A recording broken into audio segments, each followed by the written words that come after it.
Hello everyone, my name is Jeff Bott and I'm here to introduce you to our exciting athletic project that we have coming up. This summer we'll be working on Phase 1, and as you can see the fields behind me, Phase 1 is going to go all the way from Arlington Heights Road all the way up to our basin that we have over here. The basin will be included in Phase 2, which you will see in later videos. But in Phase 1, what we are going to get is we are going to get a brand new varsity softball field that is going to go up in the corner right here. In between all of it, we will have a ticket booth and a concession stand that will also double as storage for ourselves. And then we will have an auxiliary turf field that could be used by all of our sports and some of our fine arts groups. And then behind the turf field, we are going to have our brand new tennis courts. The project kicks off here next week. We'll be excited to show it to all of you. Brand new in the district, we are doing a time-lapse video. So we'll have a video that's going to get cut together at the end of the project and turn this month-long project into a couple-minute video. And we will post that on the website as soon as we are done with this video. So we'll be excited to show you the progress and share this project with you. 1, 2, 3. The manufacturing lab here at BG has been an amazing addition to help students just understand more about engineering and manufacturing, and it's been inspiring them to go on to bigger and greater things. Got it in. So I'm interested in going into chemical engineering. I actually got accepted into 2 universities with it, which are MIT and Notre Dame.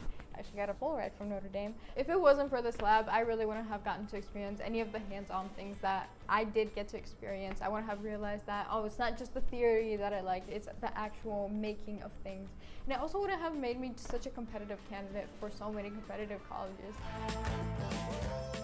So I came here in middle school for the NGE program, and while I didn't get to be in this room, I always walked past it, and I was like, wow, that's a lot of cool stuff. And eventually when I came to BG, I realized that, oh, they offer manufacturing classes and engineering classes, and we can actually get in here and use all this. And I wanted to be a mechanical engineer for a while, and just being able to get in here and better understand all the fabrication and the hands-on stuff that goes into engineering and manufacturing has really helped broaden my knowledge of the entire field. Yeah, that'll work. I've had a couple other students reach out to me after they've gone to school, and they told me that because of their experiences in this lab and the machinery that they have to work with and the hands-on experiences that they've gotten, they've been just a step ahead of a lot of the other students in their classes. They've had a leg up on the competition, and they've understood more, and they've just had better experiences because of what they've been able to do here in the lab.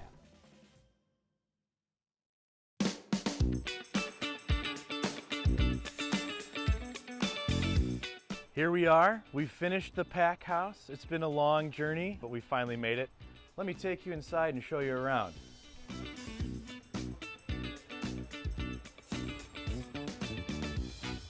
You can see we've opened up the entire floor plan.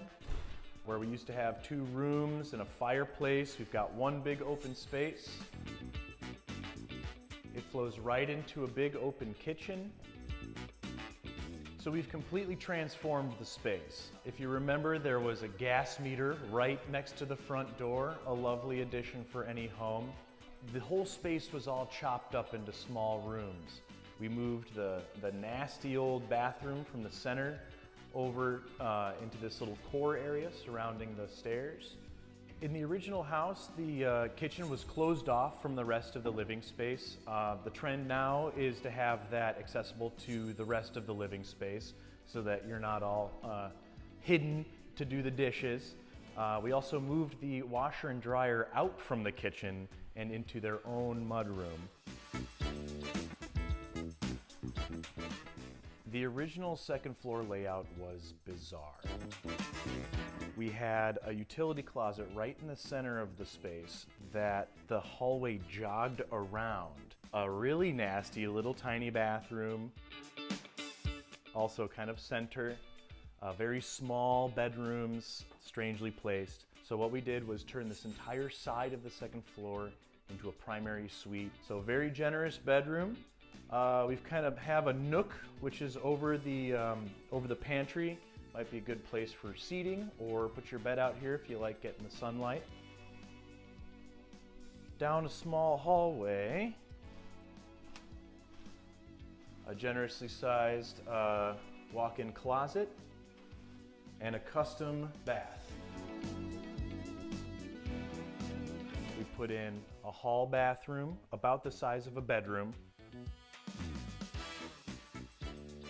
And then we have two very generously sized bedrooms off the side of the house with very large closets.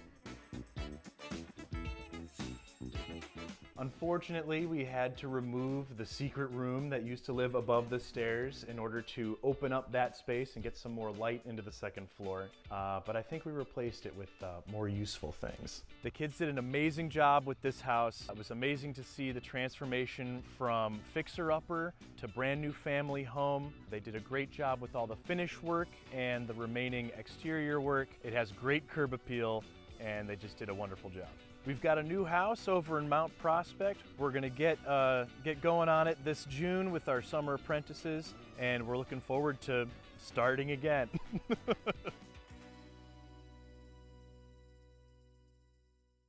Good morning, everybody. I'm going to pause this video for a second because we have a special announcement. Surprise. Hi. Here he is. And thank you for your service to District 214. Congratulations. Oh my gosh. I'm like, oh, what kid did something really cool? No. You did something. How did I not know about it? Cool, right? Oh my gosh. Thank you for your service to District 214. Perfect. Thank you very much. You're very welcome. Thank you.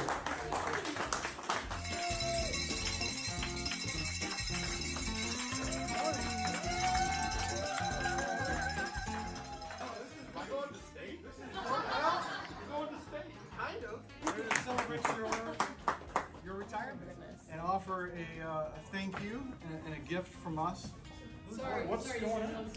We're going to celebrate you and offer a thank you in your retirement. Thank you for everything you did for Prospect and District 214. Congratulations. Well, this is quite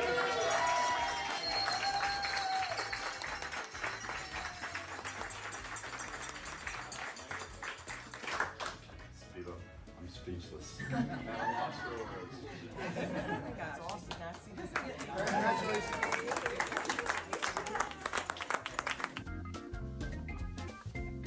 Good morning. We've got a little surprise for you. Maybe you've seen coming, but No. good morning. Oh, good morning. We've got a celebration Oh, okay. parade coming to you to say thank you for everything that you've done for Rolling Meadows and District 214. Hi. Good morning. Happening right now. Well, we're here to celebrate you and say thank you for everything that you've done for Rolling Meadows and District 214 and congratulate you on your retirement. Good morning. Hi. Welcome to the celebration of you. Thank you. Congratulations Thank on your you so retirement. much. I gotta go. We're about to be celebrating. I gotta go. Yeah. Well, we've said this a couple times. We want to say thank you again, more formally, and congratulations on your retirement. Joni, congratulations. Thank you. Absolutely. We've got a gift with a lot of wonderful things your colleagues have to say. A bag for travel, things to fill your time. I hear you're going to love this. But we wanted to celebrate you, and Mr. Master's retiring. So we wanted to come and show our appreciation for your dedication to Hersey High School and District 214, and just say thank you and wish you well. Thank you.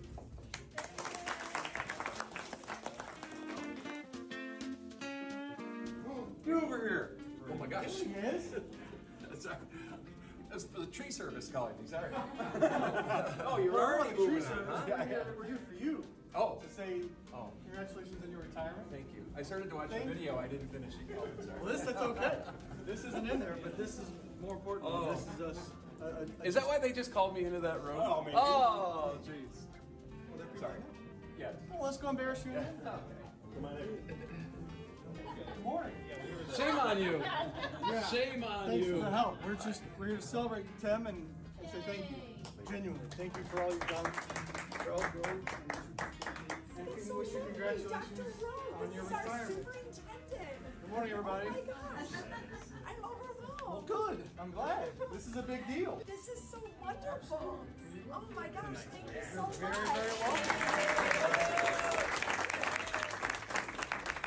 Good morning. She loves it. Hey, we're good.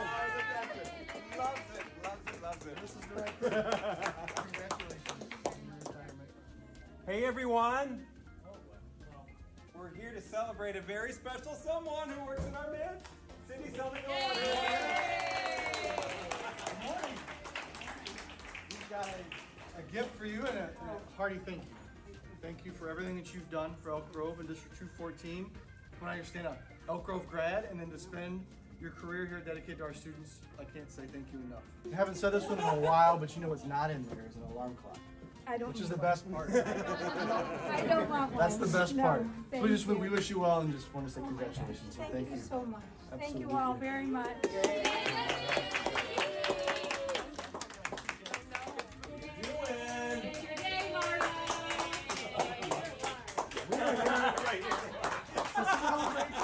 I'm right here. Why?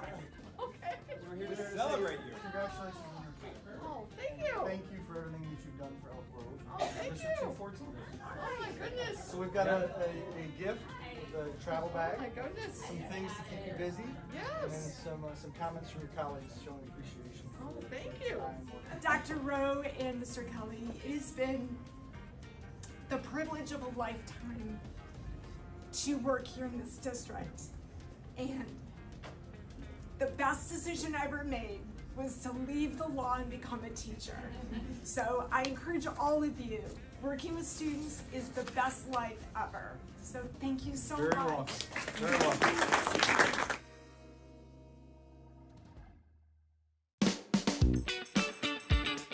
Good morning. We've had a lot of work this summer and we're so excited with the progress. So currently the crews are really working on drywall, mudding, painting, finishes for floors and walls and windows, and so you will see the progress is really amazing. So the next steps that we're really looking at accomplishing in the next few weeks are completing all of the finishing work, whether that's the wiring in the electrical outlets, TVs, technology, installing windows and glass, removing the concrete from the Career and Counselor Center, and then repouring it with the big EG inlay. So our hope is to have construction be done by the end of July so that then technology and furniture delivery can begin in order to be ready in early August for staff and students.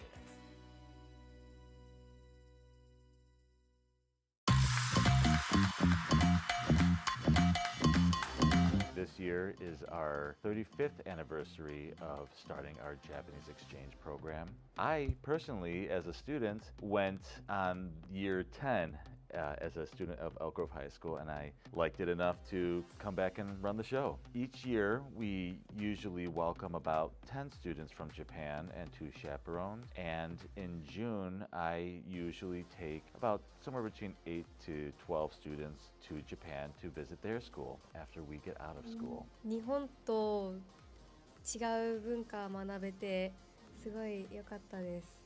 ウィルスタワーと博物館に行って素晴らしい風景と今まで見たことない博物館、大きい博物館で素晴らしかったです。We also do other fun activities as a group. All of us went to main event, the arcade. They did some bowling, they played the video games. After that, we went to go see the Windy City Bulls, and that was a wonderful time, so they got to experience that. We also took a field trip as a group to the city and to Chicago, where we went to the Willis Tower, went up to the Sky Deck, and they also got to learn all about Chicago history. After that, we went to the Field Museum of Natural History. They have really been experiencing a lot of American culture with activities outside of school with their hosts, going to the mall, hanging out with friends, just being teenagers in America. 本当に日本と授業風景とか授業の仕方とか全然違くて、すごいずっとこの学校にいたいなって思いました。授業で友達と一緒に立って学ぶのが新鮮で、日本にも取り入れてほしいなと思いました。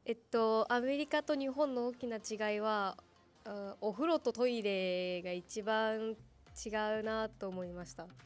日本は食べ物の味が少し薄いんですけど、アメリカは辛かったり甘かったりがすごく激しくて、で食べ物も大きくて面白かったです。The Japanese exchange program is often seen as a once-in-a-lifetime experience. This year we were very lucky to receive a grant from the Japan Foundation of Los Angeles, a grant of $10,000 that's really going to enable us to send kids to Japan. World in this age is becoming a bit cost prohibitive, but because of our sponsors, our grants, and because of the kindness of the host families, we're able to keep this program going for 35 years and hopefully 35 more years.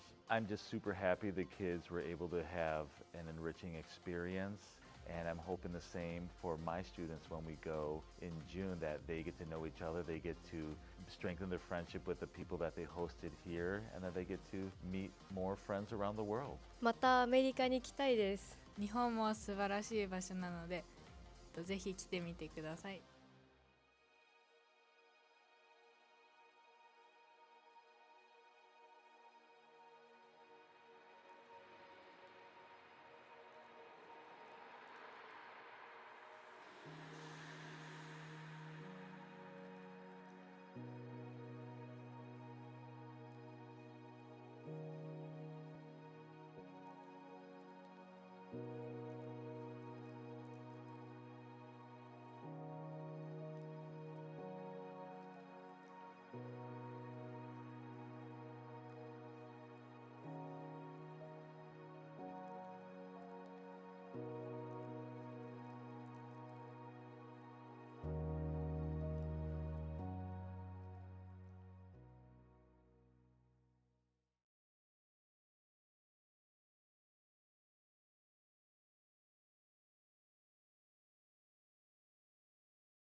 Patrick, you want to close that door?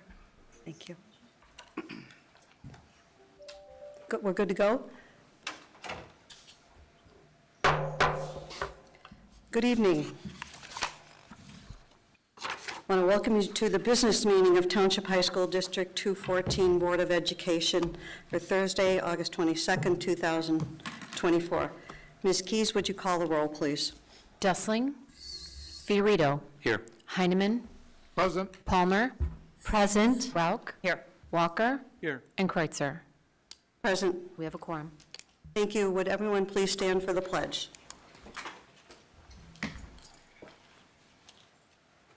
I pledge allegiance to the flag of the United States of America and to the republic for which it stands, one nation, under God, indivisible, with liberty and justice for all.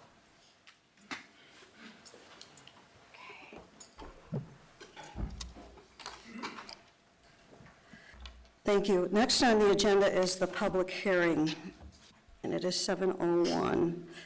At 7:01, the public hearing for the 24-25 final budget is now open.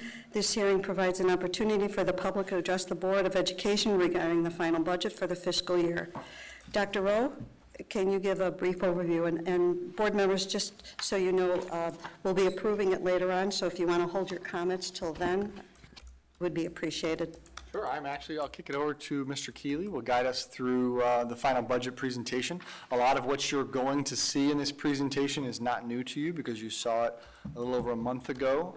There are some obviously updated figures and some improvements and adjustments that the fiscal office has made that place us actually in a stronger position than you saw us last time. So, Mr. Keeley. Thank you very much. Yes, as Dr. Rose said, this is a rehash of what we saw at the time of the budget. The numbers are a little bit more firm at this point, and we will monitor it as we move through the year. So you will recognize our presentation table of contents from last time. We'll give you an overview, the rules of the road, if you will. We'll talk about the budget cycle, and then we'll walk you through the numbers. Board members, feel free to stop me at any point during the presentation, or I'd be happy to answer questions at the end.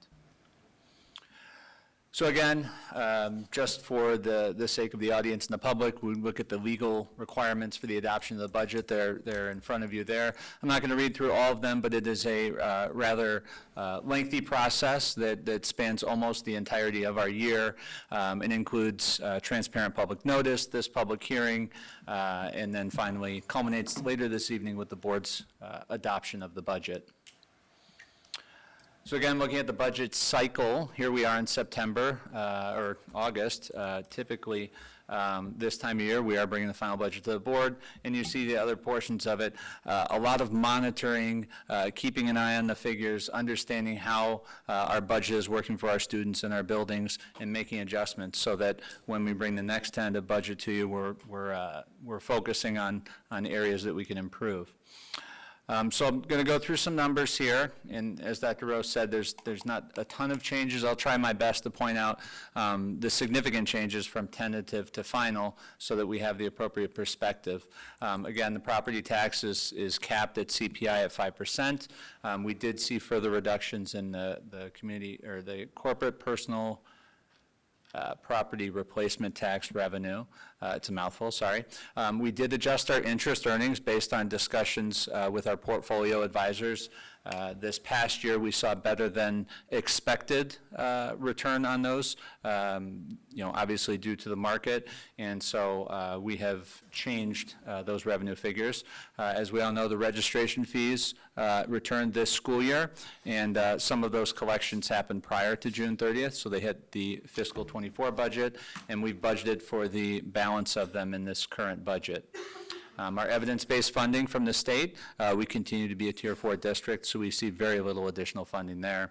And our team is working to close out the last of the CARES funding, the ESSER pandemic federal relief money.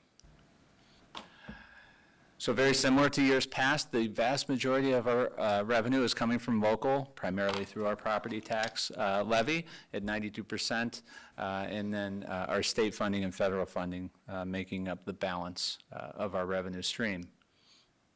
So when we look at our revenue, again, we look at as three major sources of revenue, the largest at 92% being our local, and that's broken down by our property taxes, which you see there. They're going up I believe I'm trying to keep up on my own here. 5.8% budget to budget. We did reduce that $2.2 million since the tentative budget because we did recognize taxes prior to June 30th that in the tentative budget we were expecting in this current fiscal year. So as you know, the property tax cycle, the tax levy is a calendar year cycle, and it does split between fiscal years. And again, the corporate tax is going down, and you see the significant increase in investment earnings as well as other local. And other local would be, a large chunk of that increase would be the student fee revenue. So when we look at our state funding, again, very flat with evidence-based funding, no significant difference. And then for transportation aid, it is going up significantly. Our transportation costs have increased over the years, inflation, the cost of bus drivers, et cetera. These are things that all school districts are dealing with. Fortunately, the state does have transportation aid. Now, it's only a portion of the funds that we receive. It's stronger on the special ed side. We typically will receive around 80% there, but the regular ed side is prorated significantly from when that was, that grant initially came out. And then we have some other small categorical state grants accounted for. So overall, a slight increase on our state funding. So this next shows all of our revenue. We pull in the federal, it's just one line, so it didn't get its own slide. But that's gone down significantly. We have about a $5.2 million decrease in our federal funding, specifically attached to the ESSER funding. So that was known. Those expenditures are rolling off, and we have about $1.5 million left in that grant to expend before the end of September, which we have planned. Overall, total revenue does go up, and then you see that line for the transfers. Those are the transfers we talked about at the June board meeting, where we're moving money from our operating funds to our non-operating funds to fund capital projects. So now moving on to the expenditures. Again, not a whole lot of change. The salaries and benefits were updated. What we do is we pull the actuals out of our payroll system in July and then update, because what we had given in the tentative is really just a guess based on, not a guess, it's very methodical, but it's based on our known staffing, whereas at this time of year we have the luxury of pulling actual data from the payroll system. The remaining items are the same as the tentative budget. We didn't have any new significant requests come through between tentative and final in those areas. And again, one thing I do want to point out is our tuition budget has gone up significantly. However, that's simply to match what our actual expenditures have been. We've seen increases in our costs for tuition, special needs outplaced tuition. But the budget was not in line with that in years past. So we've worked with Kara and her team to try and really nail down to the student and down to the day of enrollment and those costs of tuition so that we can be more accurate on the budget. So we'll see an increase in that area. So our expenditures, as we've seen in the past, the majority of our expenditures are in salary and benefits, the people, and with the next largest chunk being in purchase services. So purchase services are outside entities performing services for the district, the largest of which are our contractor, the bus company, and architects. So next up we have our expenses by object. When we say by object, that's what are those funds being, what are they doing for us? Again, salary and benefits are the largest two, and budget to budget, there is an increase that's in line with our collective bargaining agreements and all employment contracts. Our benefits do go up slightly as well, and that's in line with our insurance costs as well as payroll taxes. For purchase services, we did see a slight decrease there, and part of that is attached to where you see capital. Capital's going down about $7 million. By plan, we were doing a few less projects than typical in this year, and with that comes the additional construction manager and architect costs. Under supplies, we have a slight increase. We are supporting our technology refresh, and we have some new safety and security initiatives that are being funded. When we talk about tuition, you see that going from the $13.5 million to $17.2 million. This is really, again, this isn't indicative of the cost or the number of students. It's more indicative of the finance office recognizing that we have to align it, the budget to the actuals better. And so if we look at last year's actuals, we were over budget in that area. So to summarize, when we look at our funds in two major categories. One's operating funds. That's what the funds that we collect and the funds that we expend on a day-to-day basis to essentially run the operation. Our non-operating funds are our debt service, our capital, et cetera. So when we look at that, our revenue versus expenditure, where our position is, our education fund, which has the healthiest balance of all of our funds, has a slight deficit going into next year. Our operation and maintenance fund has a bit of a surplus, but remember, we do move funds from operation and maintenance to capital on an ongoing basis as a matter of utilizing fund balance to pay for capital projects.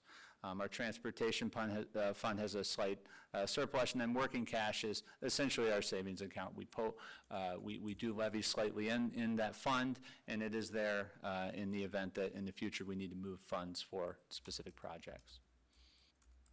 So all told, on the operating funds, we have a $2.7 million surplus.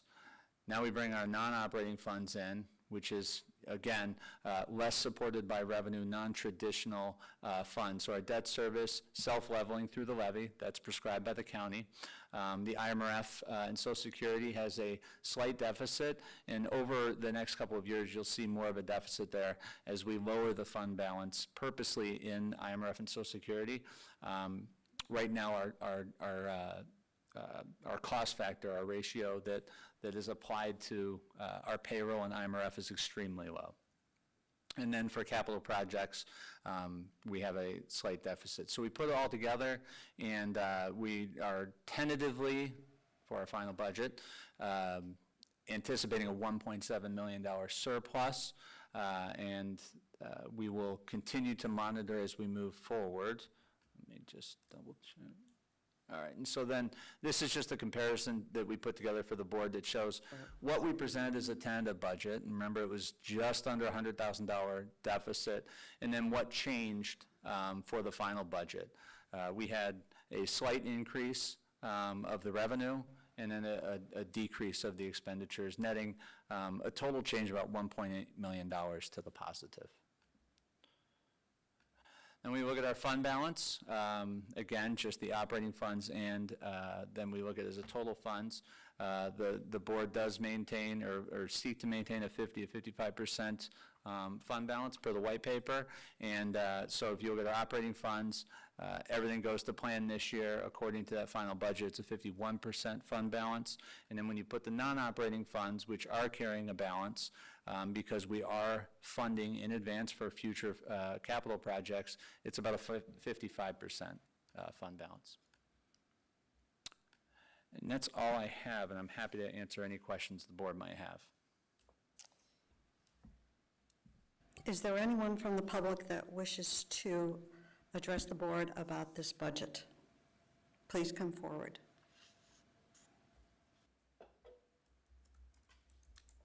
Seeing none, at this time, 7:14 concludes the public hearing for the 24-25 final budget for the Township High School District 214. As I said, we'll be taking action later on in this evening.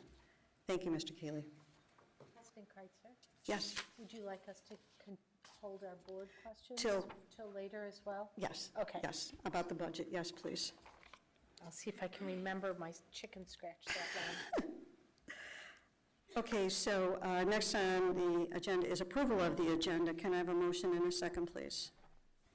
So moved. Second. There's been a motion and a second. Please call the roll. Rauch? Aye. Fiorito? Yes. Heineman? Aye. Palmer? Aye. Walker? Yes. Kreitzer? Aye. Motion carries 6-0. Thank you. Next on the agenda is approval of the open and closed meeting minutes from August 8th, 2024. Can I have a motion and a second, please? So moved. Second? There's been a motion and a second. Any discussion? Please call the roll. Fiorito? Yes. Palmer? Aye. Heineman? Aye. Rauch? Aye. Walker? Abstain. Kreitzer? Aye.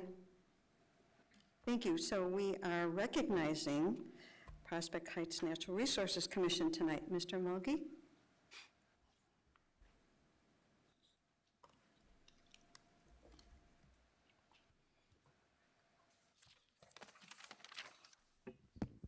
Thank you. Tonight, we recognize the Prospect Heights Natural Resources Commission for supporting our internship program and our agricultural pathway. We'd like to begin by showing a brief highlight video. Hi, I'm Ava Foster, and welcome to my office. As an intern here through D214, I learned a lot about like introductory land management techniques, and we have like a big book where we tape all these plants in and flashcards and stuff. This is my nature book where I keep all of the specimens that we collect in the field, and we identify all of them and put information. And then in the back, I have all the flashcards that I use to learn them. At this point of the internship, we know about 120 plants. And then the rest of the day, really, we do like work out here. So we'll like manage invasives. We use like herbicide packs. We have clippers and loppers, and we take away invasives and stuff. We've had 2 summer interns. It's one of the greatest things that we can possibly do. Because you have the opportunity to really mentor and get in on a very foundational level and work with students who have a great interest in either environmental restoration or policy, all kinds of different avenues that we've seen. And when we have the opportunity to meet with city officials or residents or whatever the case may be, we take the interns with us. We want to give them an understanding of what the Grassroots Foundation has to do on a sort of regular basis. This is like what I'm passionate about, so I like every day I'm really like I wouldn't want to be anywhere other than here. This is what I want to do with my life. It makes me like feel fulfilled. But we would see Ava on her own time show up at the slough with an apple and head out to find a secluded place and sit down and read the book. So we thought that she's really exceptional. And we asked her, why do you want to do this? What's the interest here? And she said that she had found her tribe, I think was her words. It made her understand that she wanted to go into environmental resources as a career. I really, really like learning. Like the program here is so cool. Ever since I started, I can just look out here and I can identify so many different species that I never would have thought. I can, like, I know if they're good, I know if they're bad, I know their Latin names, I know like so many things, and from that I can like figure out if this is like a high quality place, if it's a low quality place, like what types of animals would live here. It's just like, it really connects me with the world, you know, from knowing all this stuff. Doing an internship with the Prospect Heights Natural Resource Commission really showed me what I want to do with my life and inspired me to make the world a better place. It's really sweet. Dr. Rowe, would you, Board President Kreutzer and Board Member Fiorito, please join me for partner recognition? And we welcome from the Prospect Heights Natural Resources Commission Chair Agnes Wojciechowski, please come up, as well as Commissioner Dana Sievertson. Please come on up. Our students pursuing careers in environmental science have greatly benefited from the Prospect Heights Natural Resources Commission's enthusiastic support and commitment to environmental education. Since 2014, the organization has dedicated itself to preserving, protecting, and restoring natural areas while also raising awareness about crucial environmental issues affecting Prospect Heights. Their volunteer-driven efforts have provided invaluable hands-on experiences for our students, from learning plant identification to gaining inspiration for future environmental endeavors. One of our District 214 students said, "Words cannot express how much this internship meant to me. Walking in, I was confused about my life trajectory and major, but with the guidance and support I was given by both of you, I've fortified my passion of going on to study environmental science. I learned so much from you two in so little time, from learning how to distinguish different types of trees to how to transfer plants and replant them. This internship was the best thing that could have happened to me, and an excellent chance to get some hands-on work with what I hope to major in. We're grateful for your exceptional support and meaningful difference you have made in the lives of our students. Thank you."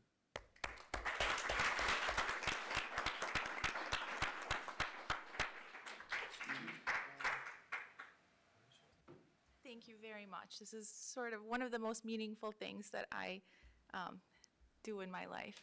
And I just find joy and pleasure every single day that I have interns learning, because they're so excited about it, and I love sharing. So thank you. What she said. This really is just a phenomenal opportunity for us to have the opportunity to experience the lives of these students who come to us, and then to be able to impact them and have them retain the knowledge, and then when we see them again outside of the program, they're just take off. So thank you. It's a really terrific program. Thank you.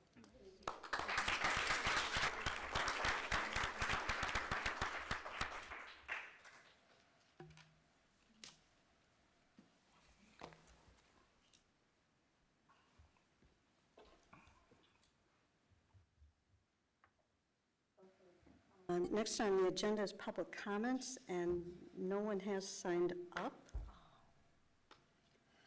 And so we'll move on. Dr. Wu. All right, thank you.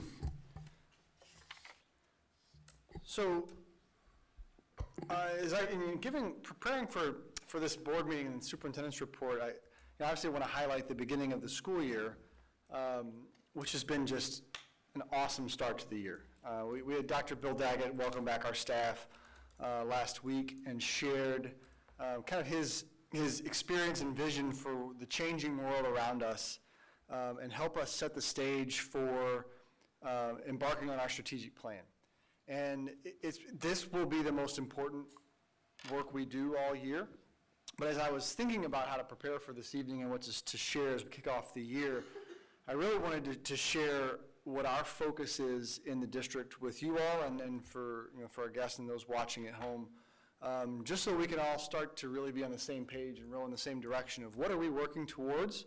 And I can tell you, I hope our strategic planning partners, when they present, will share the same thing. But what I can tell you is after hearing the presentation that you'll hear in a little while when it's their turn, what I learned during the year as I listened and learned and visited the district is exactly in line with some of the feedback that we've gotten from our families, from our students, from our staff members, and has really validated some of the groundwork that we're laying in preparation for what's to come, which is an extremely bright future in District 214 and our work of trying to go from great to exceptional. So as I listened and learned, these areas of focus came into great clarity for me. And in talking with my team, cabinet and principals, it was really a shared understanding of our path forward, and to have the level of unity and direction is giving us purpose in our work moving forward. So to share these areas of focus with you, and I'm happy to answer questions as we go, but this is exactly the same thing that I share with staff on opening day, and I go into a little bit of detail. So first and foremost, our strategic plan is our #1 priority for the year. And what we'll be trying to accomplish the strategic plan is giving ourselves a North Star. The district has focused so heavily on college and career readiness and redefining ready and who the district has been for such a long time. Yet there's another level that we can achieve, but in order for us to get there, we really need a driving direction that the entire organization is focused on to move us forward. And that North Star we're laying the groundwork for it now. So some of the things I heard from staff and our communities and some of the feedback we got from the initial rounds was the pride in the elective offerings. We want our schools to be future focused and future ready, which is helping our students see a wide variety of options for them to engage in their level of interest, to pursue their passion, discover their future. Redefining Ready has pushed our system and pushed the system across the country that emerged from District 214. Was really time for us to kind of reevaluate what that means for us and set that and chart that new path forward. And we took step 1 tonight with our Strategic Planning Steering Committee, our first meeting, and one of the activities we participated in was the initial stages of a portrait of a graduate. What does our community, which this team consists of students, staff, administrators, community members, a couple of board members, what do we want our students to possess, the District 214 graduate to possess as they pursue their future? And within that strategic plan, we'll begin to develop the level of organizational clarity that will allow us to be agile to the changes around us. Society is changing at such an exceptional rate. One of the things Dr. Daggett shared, and I really tried to hammer home with staff, was we are experiencing change today at the slowest rate we will ever experience for the rest of our lives. And you think about how fast things have changed. The computer in our pocket is only, 13 years old, and it evolves every couple of years. From November to today, from what ChatGPT has done, how it's turned our entire society on its head with artificial intelligence. We have to be agile. We need to establish a set of values and priorities that the strategic planning process will give us to help us make decisions so that our community has a great level of confidence in the decisions that we make are in line with the priorities and values that they've given us, and say this is in line with our community values. Innovate instructionally to allow our teachers to help prepare our students for life beyond our walls, which likely will be in jobs that may not exist yet. It may not so much this group, but the next couple of generations of 214 grads are going to work in fields that don't exist. It's hard to wrap your head around, which is where the agility comes in. And then continually reinforce a team mindset in our district, that there's not an us versus them at any point across the district, that we're all here unified in support of our students first. So under the umbrella of strategic plans, phase 2 is our school improvement planning process. I share with principals a school improvement planning process. They've taken the reins and are currently working with their building level school improvement teams. And what may be kind of difficult to read on there is obviously there's just our 7 schools, but within the graphic are 4 different goal areas that they all will share. Number 1 is academic growth in reading and math, or English and math. Number 2 is post-secondary focus, where they may tackle a wide range of things based on what their schools need. They may choose to attack 9th grade on track, or chronic absenteeism at a specific level, or the graduation rate. And then the 3rd level is our climate and culture work. We are entering year 2 and work with our staff on the climate and culture of our building. Our goal is for every one of our students and staff members to have a great sense of belonging in our district, know that they matter, know that they're valued, and they belong with us and have a second home in our high schools. And then the 4th is equity, in that all of our goals must address advancement of our intended goals of an equitable learning and working environment for our students and staff. So there are 4 high-level, very broad goal areas that our buildings will then have the autonomy to tailor their goals to what their specific building needs are. We wanted to really preserve the unique nature of each of our buildings and allow them to control their path forward. The next area of focus is our Secondary Scheduling Institute. As you know, last year we took a deep dive into our block schedule. And in the Secondary Scheduling Institute, with one of our partners, District Management Group, we have a group of 16 people that will be on this advisory team, and we'll engage with District Management Group and evaluate. Our goal is not to change the schedule. Our goal is to make the schedule work for us. If you visit high schools will say, we are bound by what the master schedule will allow us to do. And I just don't think we can accept that. We have to ensure that our schedule can work for us so that we can really drive student outcomes. If we value an intervention opportunity during the school day, we need to be able to manipulate our schedule so that we can accomplish that with our students. If we value flexibility in a 4x4 85-minute block, how are we going to accomplish that? This group, through some one-on-one coaching, as well as this program, are going to evaluate and set our priorities and values as to how do we want to schedule our schools so that we can then hand it off to Ms. Kendrick and our student services team to work with our counselors to then schedule our students in our buildings in line with those priorities so we have maximum flexibility. And just as a reminder, we have, as I said, we're not looking to change our schedule, but we did commit at a minimum that we would be in the current block schedule for the next 2 school years.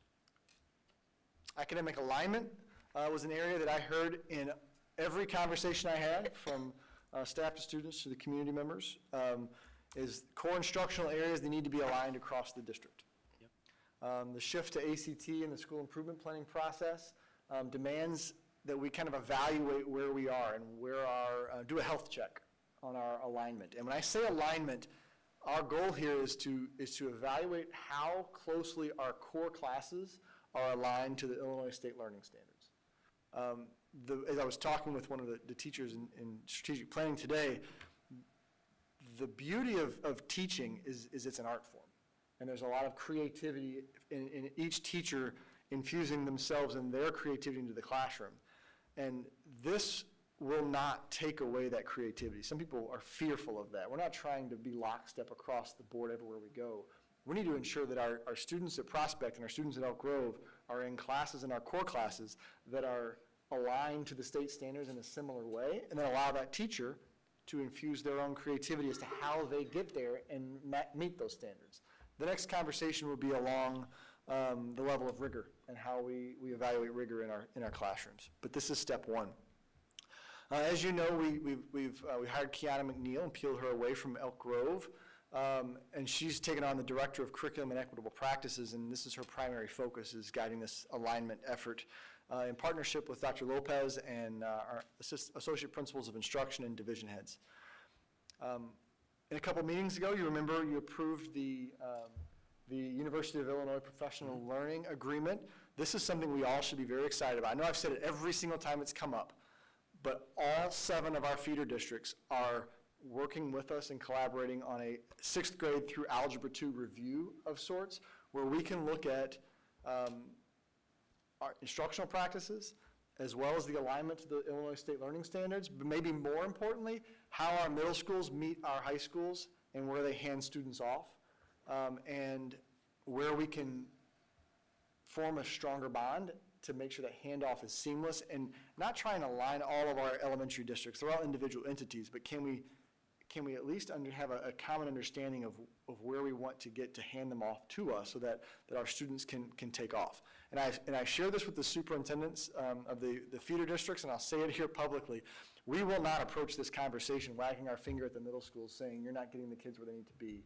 That's not our intention, and as a former middle school principal, I know that's a fear of every middle school teacher.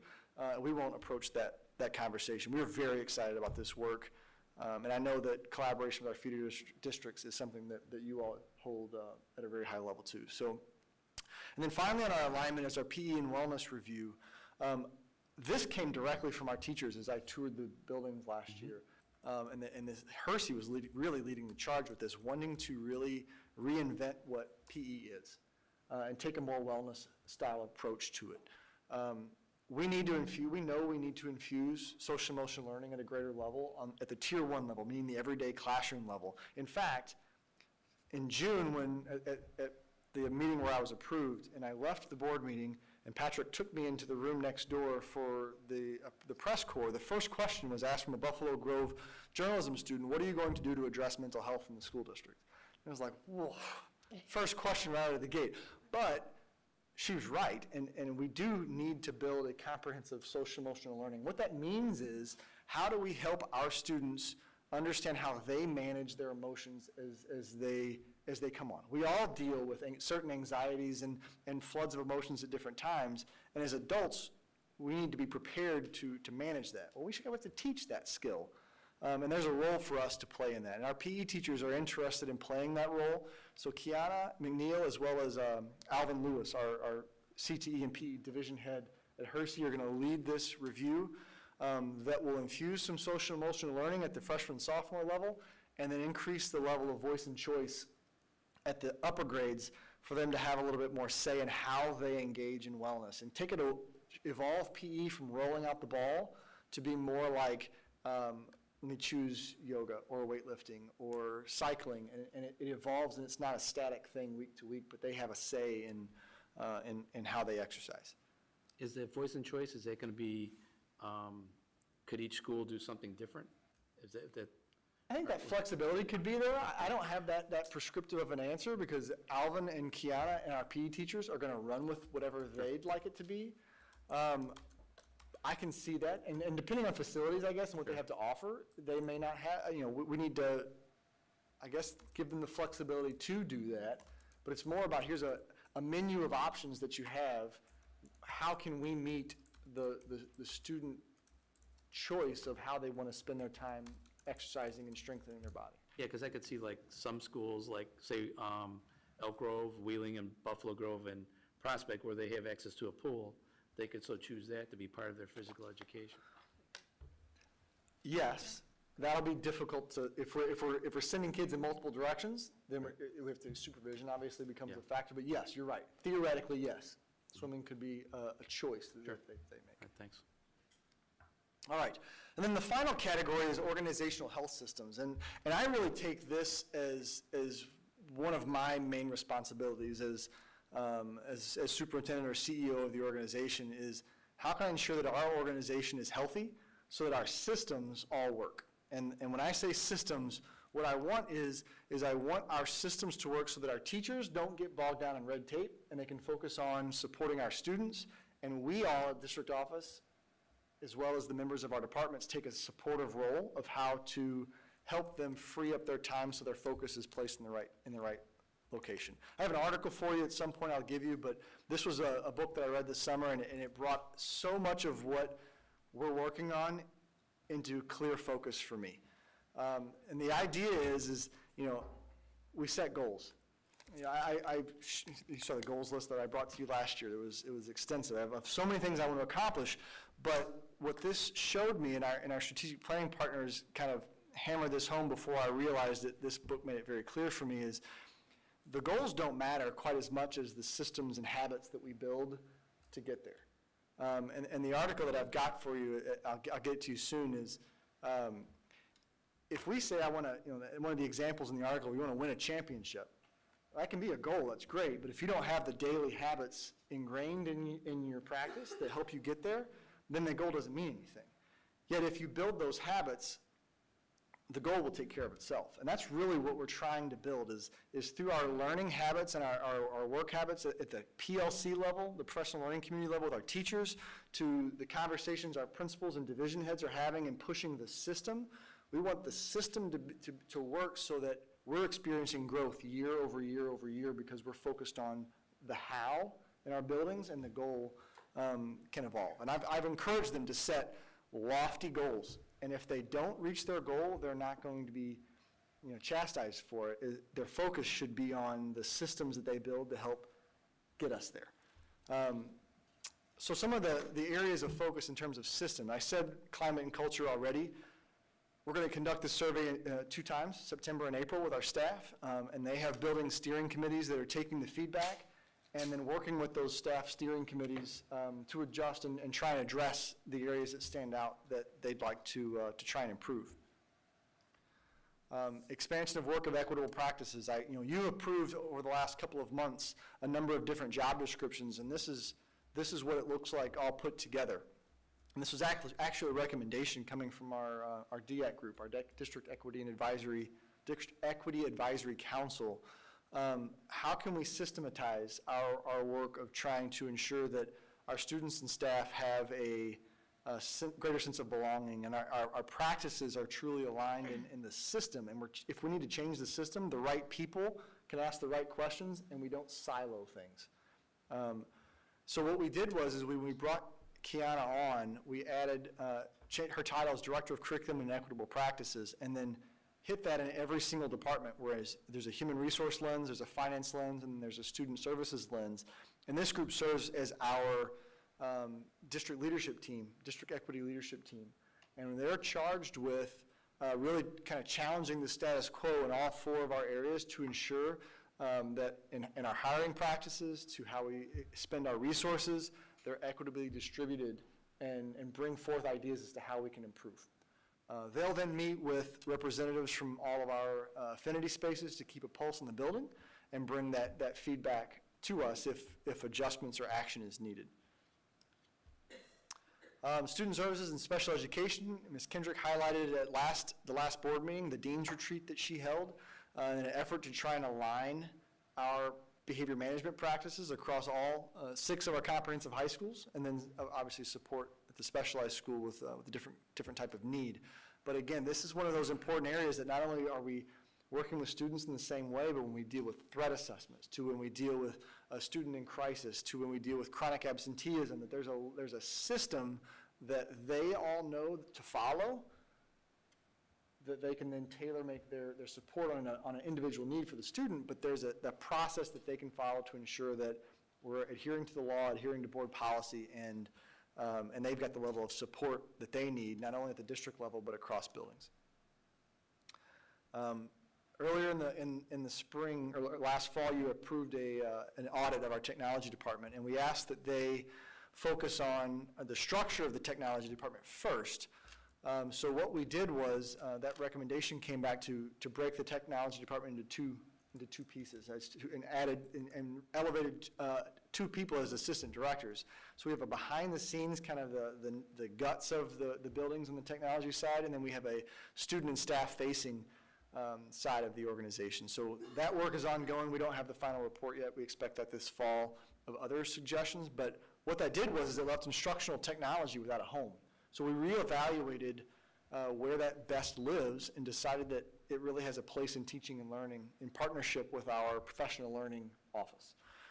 And so Katie Page joined the team from Prospect, and she's leading this work not only on some of their software platforms like Schoology, where our teachers are rostering all of their classrooms, but then also pushing and developing AI working groups in each of our buildings. Buffalo Grove led the way last year. Tim Koziak did a great job with an artificial intelligence working group, looking at the moral issues that we're going to face as a society, as well as some of the capabilities. And Bill Daggett shared with our staff that some of the things we hope that AI can do for education is get our teachers their nights and weekends back, is one of his catchphrases. Of if it can do 80% of the work, and you spend 20% of your time taking it and making it better and modifying it, that 80% of the time you saved, this concept of balance that doesn't exist in school and the workforce, maybe we can come a little bit closer to even, and they can spend more of their time facing students instead of, say, paperwork, grading papers, writing IEPs.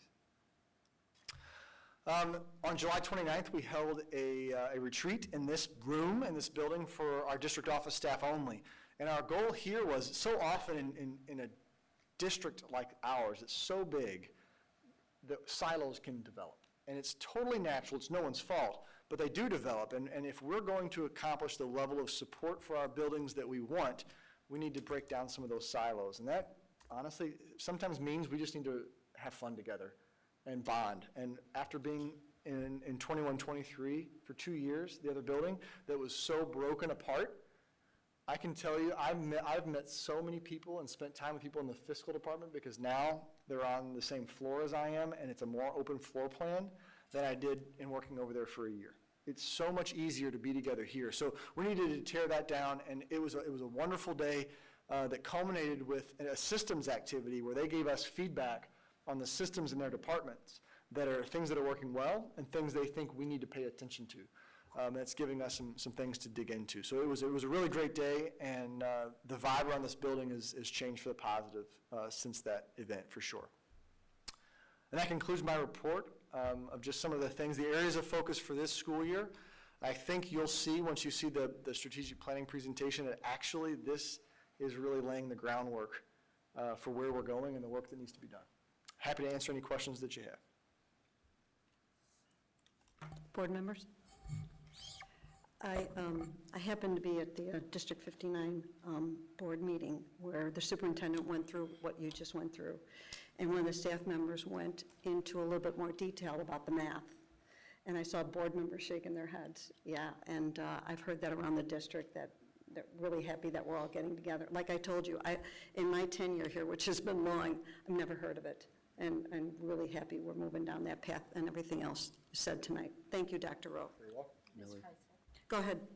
So, when we were looking for a superintendent, Dr. Rowe, we were all talking amongst sort of the board or in small groups about what is sort of the collective view we're looking for in a superintendent. And it came out that we all were very interested in sort of a global gut check of how we're doing, a deep dive, if you would, into systems, into functions. And so to see that work actually happening is, it's exciting, it's meaningful, it can, when you take a deep look at things, you're gonna get change come out of it. And that change is gonna drive you in directions you didn't even know you wanted to go until you start going there, until you start taking that dive. So I find this very interesting. I personally love that we're looking at equity from a different sort of lens, and we're looking at it financially. We're looking at it systemically on where things are at. And I feel it's really, really important work, and that the district is going to, hopefully, our buildings will retain their characters. They'll have their fun things that make them unique, their community-based feelings about them, but also hopefully we'll be able to say that different types of programs at different schools are hitting the same key components, right? That if you're in a science lab in school A, it's going to be not maybe identical, but have similar levels of facilities as school B and on down the line. And so I really think this is important work. I'm glad we hired you. Me too. Thank you. Now, I mean, the truth be told, the proof is in the pudding. We have a lot of work to do. I know. These are just the goals of where we want to go, but we have the right people in place to get it done. I mean, we're excited to get started. For the benefit of those who didn't know, that during the interview process, we said to each candidate that we wanted a strategic plan, and we were kind of disappointed when we hired Scott, and he said, not in the first year. Yeah, he did. Darn. But we're moving forward and really happy about it. Go ahead, Dr. Rowe. That's all I have. Okay. Move on to item 9, the real show.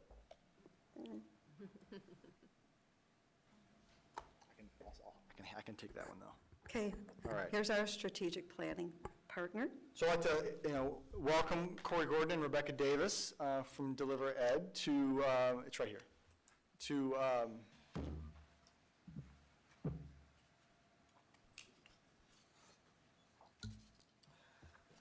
so we talked about it this evening. We had our first strategic planning steering committee meeting tonight.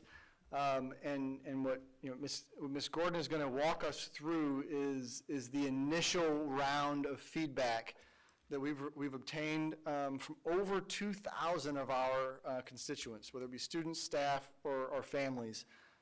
The data is deep. It paints a really nice path for us and starts to paint the picture of where we need to go. So it's certainly not final. There's a lot more to dig into, but we'll hand it off to Corey and let her walk you through it. Welcome. Awesome. Thank you, Dr. Rowe. Good evening. It's really nice to be here with all of you. It was a gorgeous day in Chicago today, so thanks for making sure that happened for us. It's wonderful to be at the tail end of our first steering committee meeting this evening and really getting the chance to start building this vision for District 214. And so I'm really excited to share a little more about how we are thinking about where we're starting from.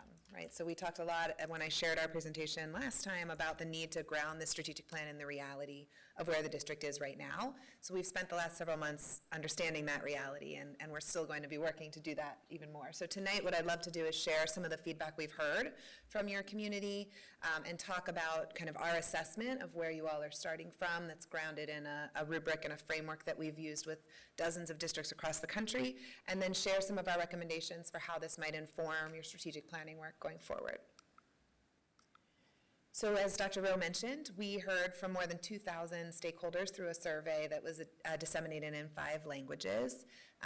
Most of those were families, which is wonderful, but we also heard from a lot of teachers and students as well, community members, feeder district families, which we're excited about, and we also conducted focus groups at the same time, and in all of this work, we're going to share some of the themes that we heard. So in this chart, which I realize is small on the screen, but you have a copy of it in front of you, this chart shows some of the strengths. So one of the questions we asked, because we believe in highlighting and celebrating the strengths, was what are some of the greatest strengths of our district right now?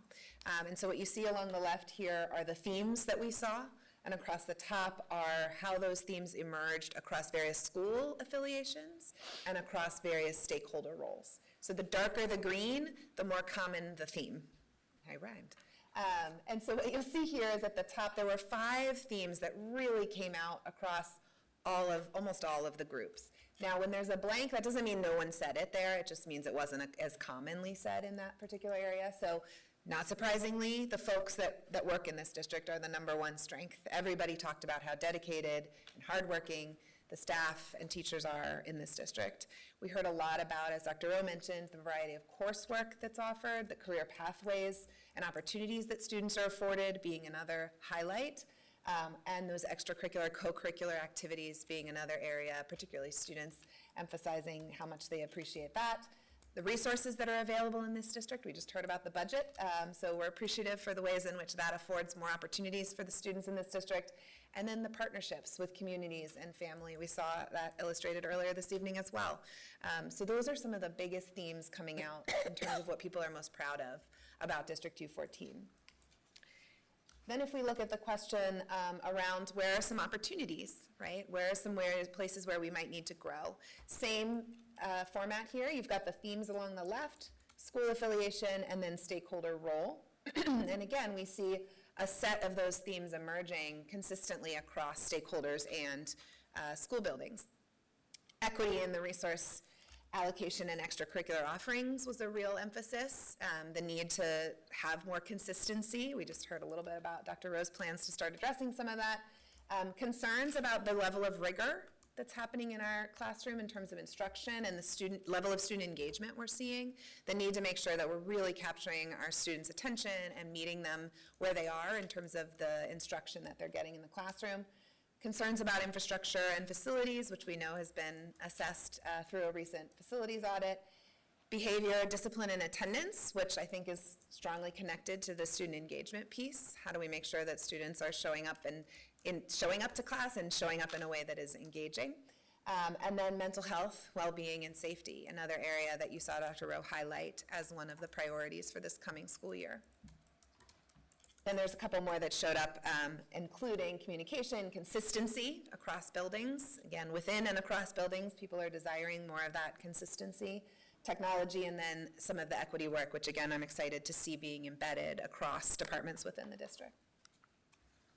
So one of the things that we're excited by is that many of your strengths that are highlighted by your stakeholders can be leveraged to address those opportunities that they highlighted, right? So you have dedicated teachers and staff who can, if directed and kind of rallied around a common instructional vision, can start to address some of the concerns about rigor and student engagement. You have a lot of course pathways that have the potential, and in many cases, many bright spots already are providing those meaningful, engaging student opportunities. How do we scale those up? How do we ensure all students have equitable access to those opportunities, right?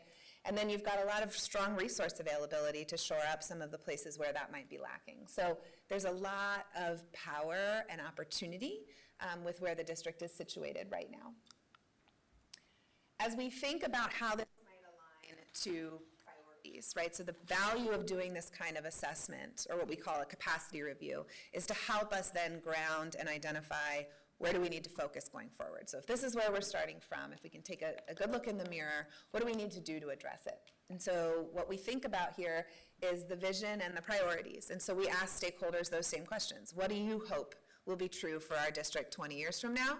And what do you hope will be true in the near term, the next 5 years? And so you can see some of the themes emerging here. On the left, you see long-term vision, this idea of a consistently high-quality, well-rounded educational experience, a robust support for our educators. We know our staff are one of our greatest assets. How are we ensuring we're supporting them continuously to meet the evolving needs, as Dr. Rowe mentioned, the change that they're experiencing in the classroom?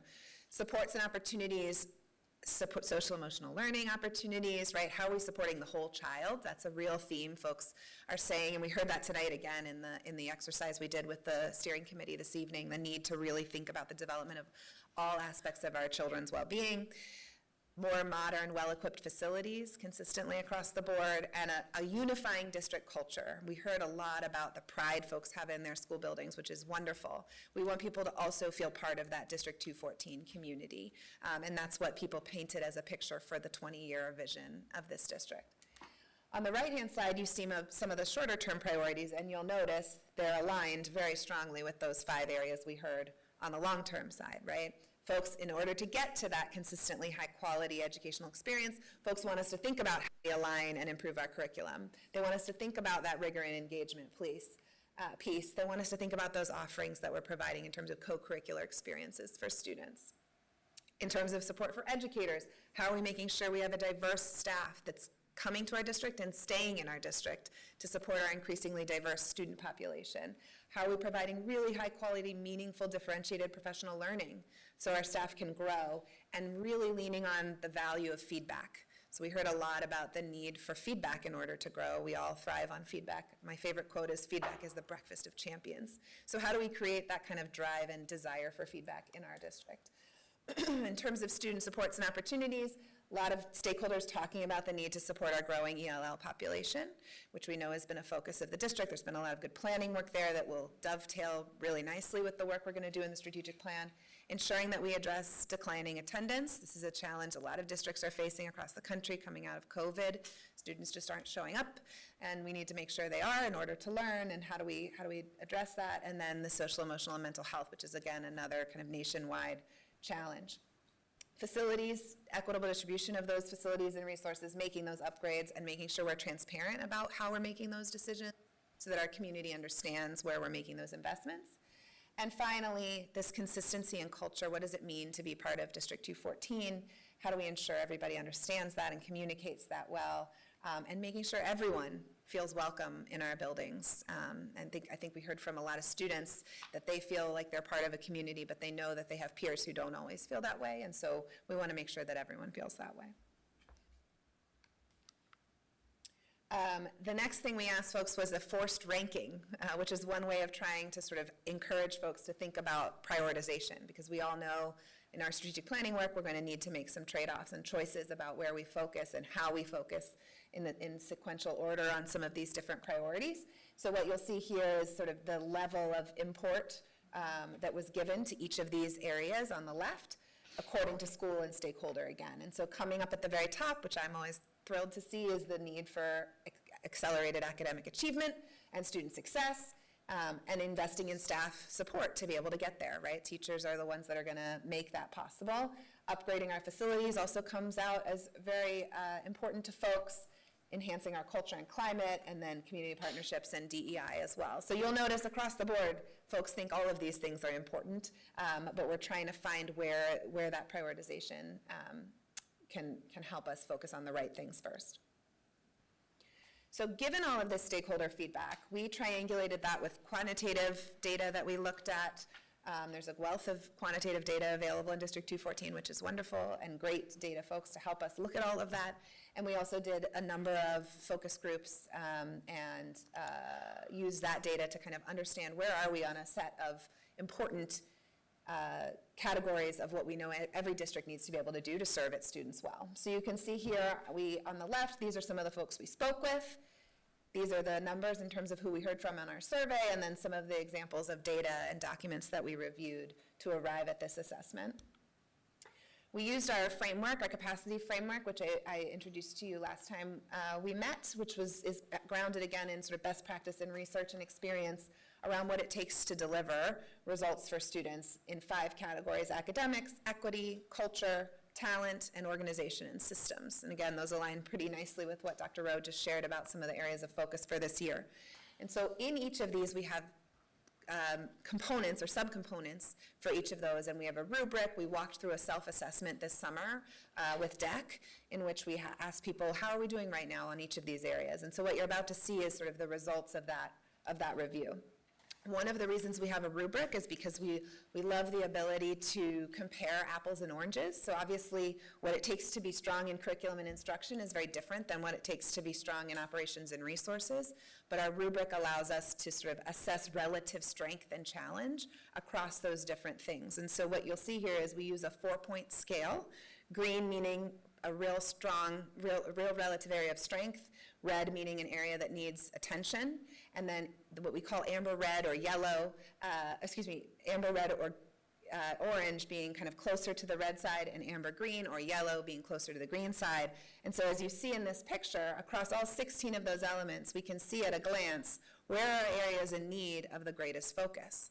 And what is really exciting is that those are the areas that the district is already starting to focus on, right? Access and rigor, taking action for equity, building that capacity building for our staff, having a strong plan and priorities, and having real systems, as Dr. Rowe just talked about, some of the systems work that needs to happen. And I'm going to share a little bit more about how we arrived at these. There's also in the appendix a lot more detail about the assessment in each of these areas if you care to read through some additional detail.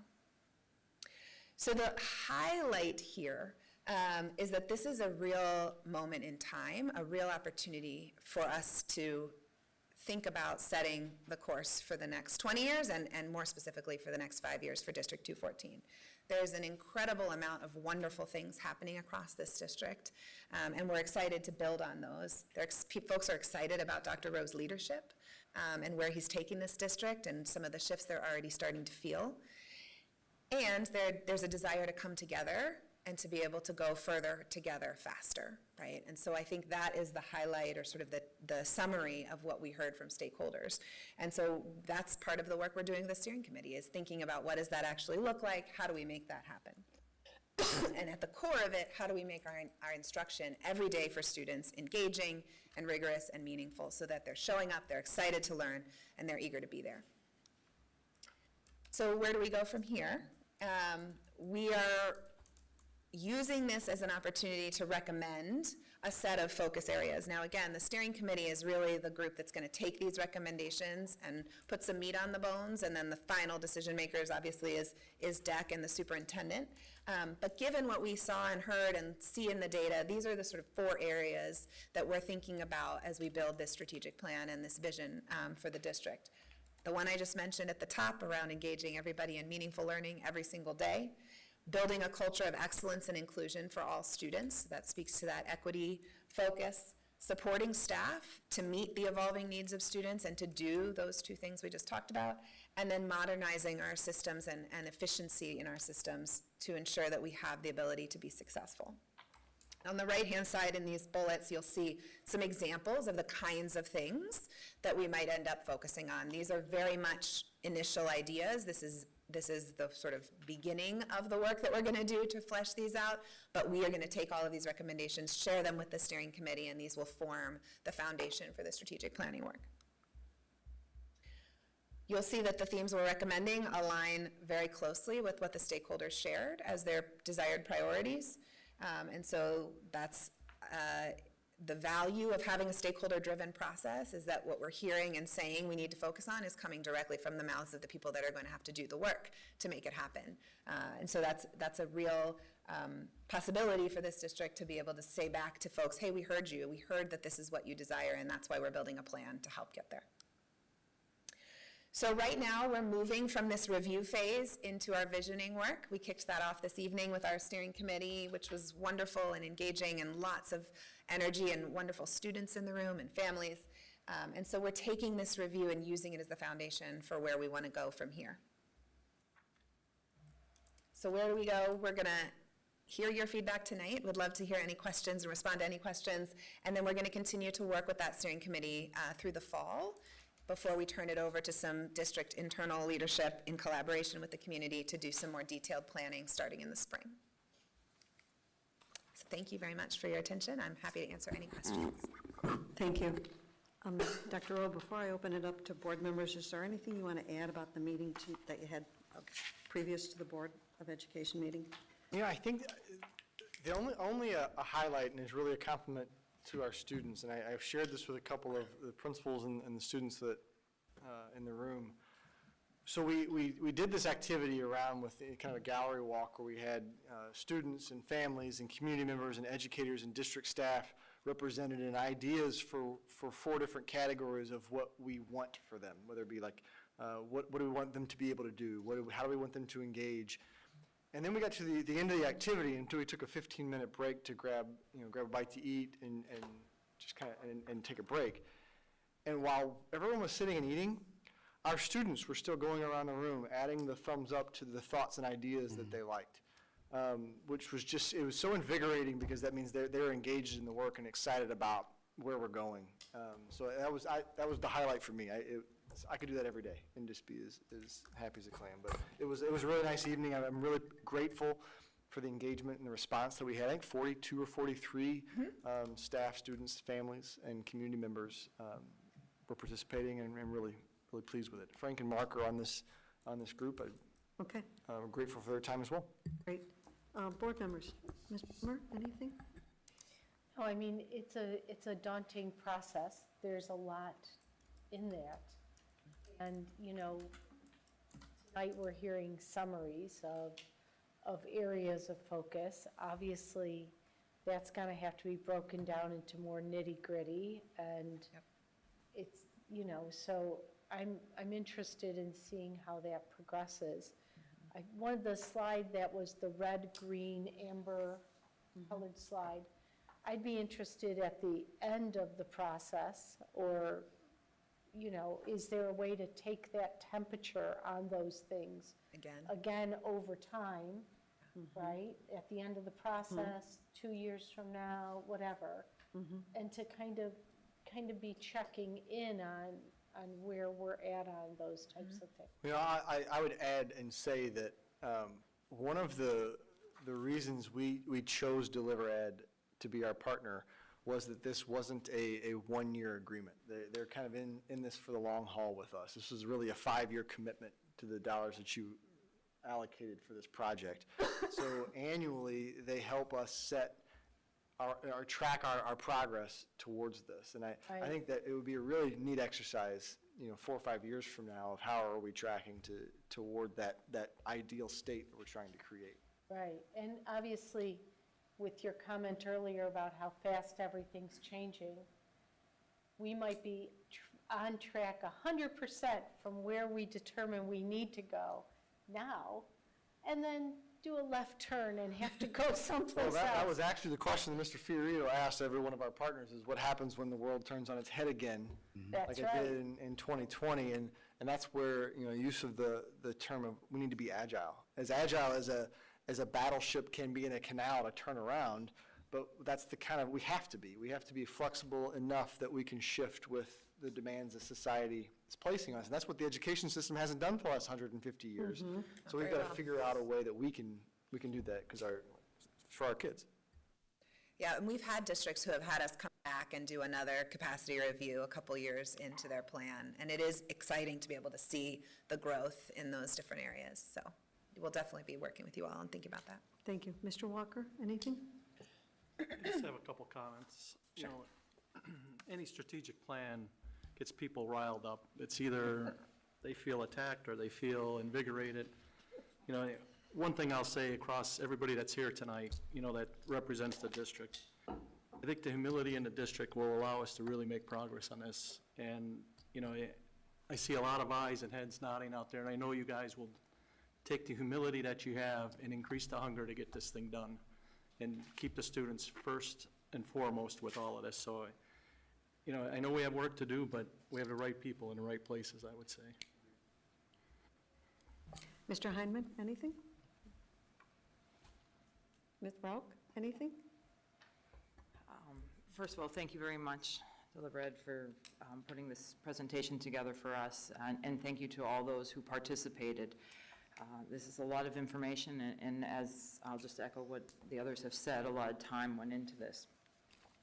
I am curious on slide 9, if we can look at the importance of the priorities and the ranking. I was just curious, looking at the stakeholder roles, I see a distinct difference from the district leaders who put academics at a 4.8 and students at a 3.5, which was my first notice there.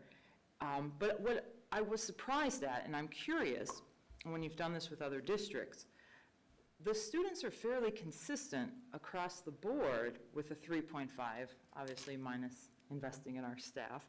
But is that common? That students, I mean, I'm sure it depends on the priorities, but is it common that there's not as much discrimination in their rankings and the priorities? Yeah, I mean, I think part of this is the sort of law of averages, right, where we're seeing an average doesn't necessarily represent the distribution. So I think what you see with students is different students have different passions, right? So some students might feel really strongly about community partnerships or DEI, and others might feel more strongly about academics. So I think that this a little bit doesn't like fully represent some of the differences that you might see in sort of the student nuance. I also think that students don't have the same focus on these kinds of things. So students probably don't really understand what staff professional development and support does for them, right, in terms of their experience. And so it's a little bit harder for them to wrap their heads around it, which is why I think the qualitative conversations we had with students were so important, because when I talk to students and when we ask them questions, and Rebecca and I had the privilege of being in a school today, and we're going to go visit some more tomorrow, they talk about a lot of these things, but they might not be using these same words, right? So when we ask them about what is it that you love about school, they talk about the importance of feeling a sense of belonging and feeling that sense of an adult in the building who cares for them. They might not see that as social emotional wellness, the word that we use, but that's what they're speaking to. So I think sometimes a little bit of it gets lost in the way that the question might be asked, but I think students, certainly different students prioritize different things as well.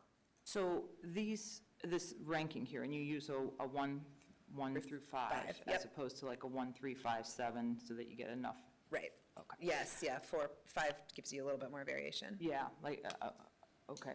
Because sometimes using a broader range will cancel out that averaging. But aside from that, so this ranking occurs, is it an objective survey that is done? This was through the survey that we gave at the beginning of the process, yep.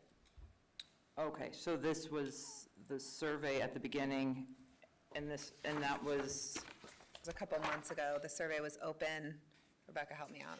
Okay. Yeah, May through June. May and June, that's right. Okay. Yep. And it asked sort of on a scale of 1 through 5, how important is each of these things to you? And so 4 would be is almost 5, right, closest to the top, and 1 would be not important at all. And so you just see students, I think, maybe seeing all of it as important in different ways. Sure. Yeah. Okay, all right, thank you. Yeah, thank you. Mr. Federino? I'm going to start first by saying one of the reasons that, so Pat, Dr. Rowe and I, we interviewed all the vendors, and one of my biggest concerns was making sure that all voices, all our stakeholders are heard. Yep. And I know it's a very difficult process. And I was quite pleased with the number of people that we've already reached out to. I know our district is super big, and you might say, well, it's really like 10% or whatever, but I was pleased with that, and we had these 5 charts, and on the 5 charts, you had comments that were part of those surveys that were already up there. And so you could take a look at what everybody was saying through these 4 questions, and it was really interesting to see some of that. But what became even more interesting was you had these 45 people in this room, and you had principals, and you had teachers, and you had students, you had board members, and you had parents. And I'm pretty sure I'm missing somebody, and Dr. Rowe's staff, sorry about that. But you had these people that were also putting up ideas. And some of the ideas, which Dr. Rowe had predicated at the beginning about thinking outside the box, and some of these ideas were way outside the box. And you wouldn't believe it if you saw it. And it was really interesting from my perspective to see some of the stuff that was out there. And I don't mean it in a bad way, I mean it in an incredible way. You would, from what most of the people that are in the audience that are sitting at this desk, what we think of what high school was like could be so far different if some of these ideas really do come to fruition. And it is a short-term plan and a long-term plan, but if some of the stuff comes through with the long-term plan, it really reminds me of like Back to the Future. And so that part, was really fascinating. I mean, to the point where somebody had talked about, maybe our high schools become almost like a community college type atmosphere where students come and go, just like, we did when we were in college and stuff like that. And that's something that's very interesting. So the strategic plan from what I've done in my former district is nowhere near what we're trying to take on. And what you're seeing tonight is just a small piece. It's the initial snapshot of what people have said, but you still have 48 people in this room, and to come up with some other ideas that can go would blow your mind. And our assignment tonight was to go and talk to 3 people, and your math was terrible, by the way. Go talk to 3 people and ask them, ask them some of the stuff that we talked about tonight. And that's the way to do it, is we got to get more people involved in this, because I don't see our strategic plan is going to be that controversial that people are going to say, what are you crazy people doing on the school board? I think they're going to see this and they're going to say, wow, this is a district that clearly is front and center, trying to take the lead and trying to envision what education should be so we can resolve specifically some of the problems that we face, which is attendance, and I can speak from even my kids, is non-engagement. I mean, I think it's a big problem, and we have to find a way to try and engage our kids. The one thing that I didn't like was the assumptions, and the assumptions focused on what's it going to be like in 10 years, and we talk a lot about the growth of technology. And there are a lot of people, including myself, who worry about, you know, always kids being on their iPads and stuff right now, and how that is harmful or is it great. But it also, what I really like, which I find kind of, they're kind of offsetting each other, is we've certainly focused on what we need to do with those soft skills that I feel that my kids don't really have to the level that I have, and probably most of us here have. And that is the one thing that I think also has to be a focus, is that, you know, if we focus so much on technology with the phones and the iPads and everything else, we lose that opportunity to do what, like I'm doing right now, which is rambling on, and talking to each other and having those conversations rather than texting people. So I was very impressed with today, and I have the opportunity to sit with two students, one from Wheeling and one from Rolling Meadows, and they were truly amazing. And that's the type of engagement that we need to have all of our students have. Yeah, the students are So thank you for phenomenal. the opportunity. Appreciate it. Just want to shout out the Linda and Pat and their team, because the 2,000 survey responses, while you said it's still, you know, certainly not 100%, it is a very strong response rate compared to what we typically see on these kinds of surveys. So I think there's a lot of credit to the folks who helped disseminate that and get that out there. Thank you. You know, we, like I said before, when we were interviewing for the superintendent, we really wanted a review of the district, and that's why we were so strong to look at the strategic plan, because we wanted the community to know that we really want to take a deep dive into what's going on. You know, we had all across the country and maybe across the world what happened a few years ago, and it kind of put us in defense mode instead of, you know, forward mode, and really wanted to get out of that. And I hope the community understands that embarking on this endeavor will hopefully, I know it will, make us a stronger and better school district. And that's why we were so adamant about a strategic plan. And so Dr. Rowe informed me that Linda Keyes had found a document dated 1988 was the last time the district saw a strategic plan. I don't think there's anybody around from 1988 that tell us about that strategic plan. Oh, yeah, anybody want to read it? Yeah, it's not digital. I was going to say, it's probably written on a typewriter. Yeah, so it was time, and I really appreciate it. And so I have a question for Dr. Rowe. How often will the Board of Education be updated? Well, that's a good question. In terms of the process, Corey and Rebecca will be back periodically throughout the year to update on progress. The timeline that she shared with us earlier this evening is the next we have a meeting in 2 weeks, I believe, the steering committee, and then one in October, and then a final one in December. And at the conclusion of that December meeting, we'll have the bulk of the plan put together. So we'll definitely be back at some point this fall with an update, and then ultimately, you'll see the plan, have the opportunity to engage with it, and then it'll be your call to approve or adjust. And that will be presented in public? Absolutely. Yeah. So And it'll be a part of our regular conversations as we set goals and map our progress in these meetings. Yeah, so the community Without can a doubt. see that we're going Without a to doubt. move forward on this. Primarily displayed So on our once the website plan and is our written progress. too, we'll have regular updates to the board on progress against the Okay. plan. Yeah, so we'll help set up that cadence and figure out how often we'll do that. Thank you, appreciate it. Thank you all. And Thanks so much. good luck to everyone. So, Mr. Yulee, I think you're up next. Thank you. It's been about a month since we provided an update on our major construction projects. So with the start of school means the end of summer, which means the end of construction season, although we are not done with 2 projects, and that is by design.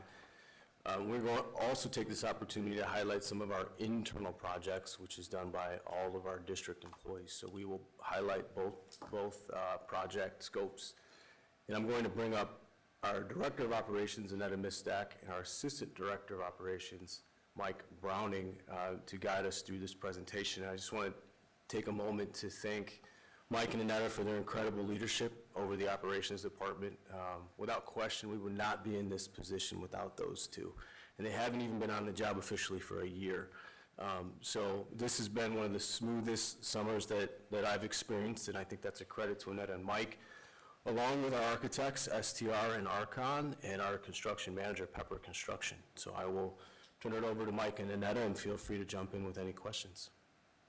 Good evening, everybody. Thanks for having us. We're really excited to be able to give you an update on the summer construction. I know last month Annetta was able to give you a kind of midsummer update, and it's funny how fast the summer goes, but we're at that point now. Like Chris said, there's 2 projects that are still left, but that was by design. All of the projects that were scheduled to be done before school started back were done. So just want to kind of go through this and show you. So building BG, so these are the field phase 1 renovations. Right now we are really starting to get to the point where we're going to start to see things pop up. We had a really hard month in July with weather, so we really had some delays, but August has been a lot kinder to us, and we've been able to make up some ground. And so in the next coming months, you're really going to start to see the auxiliary fields start to be installed. They're going to mobilize on Monday. You're going to start to see foundations and masonry walls get built on the concession stands and the ticket booths. Right now, the asphalt has been laid for the tennis courts. That has to off-gas for about a month, and then they can start to paint and stripe the lines on that. So everything is moving along there. So if you start to drive by in the next month or so, you're going to really start to see some movements out there. So we're really excited about that. Here also at Buffalo Grove, this is the boiler replacement that we had done. That is now complete. It has been inspected by the state fire marshal and approved. So we're really excited about that. They are still there, just kind of doing some fine tuning. Couple things with building automation. Our staff there will be trained on how to use all of the equipment and make sure that they can maintain it and do preventative maintenance on it as needed. So commissioning will be done as the weather starts to get colder, so we can really start to fine tune, make sure that everything is doing exactly what it should be doing. So we'll work really closely with the commissioning company. We meet every 2 weeks, and we go over any problems that were found, and we make sure that everybody that's involved, whether it be the mechanical contractors or the construction manager, is helping us solve any problems that come up. So here you can see in the picture, though, those are the new boilers. In the middle picture, you can see the brand new water heaters, which look pretty high-tech there. And I know last month was the big talk of the largest door maybe in all the boiler rooms. As you can see, it got closed in a little bit, but it is still one of the larger doors, and it will help us. So 15 years or so when we have to replace those boilers, we won't have to open up the wall again. So that's moving along, and it's looking really good in there. So moving over to Elk Grove Student Services, this was a really fun project to do. It was great to be there on the first day of school and see students, using that space already. Staff is really excited about it. So it's a very inviting, warm space. All new offices for counselors, all new HVAC components, all new furniture. So everything is really, really nice. Here on the left picture, you can see kind of like a space where students walk in and they can greet staff and be kind of shown where to go if they need to talk to somebody. That middle picture there is kind of like the crown jewel of the space. Is the College Career Center. So you can see the EG logo there on the floor. It's a little glary from the nice LED light above it, but definitely a nice space. And just wanted to show some of the offices there on the right, some new furniture, and again, walking through there and seeing staff using those spaces, everybody seems really, really happy about it. So that's a lot of fun.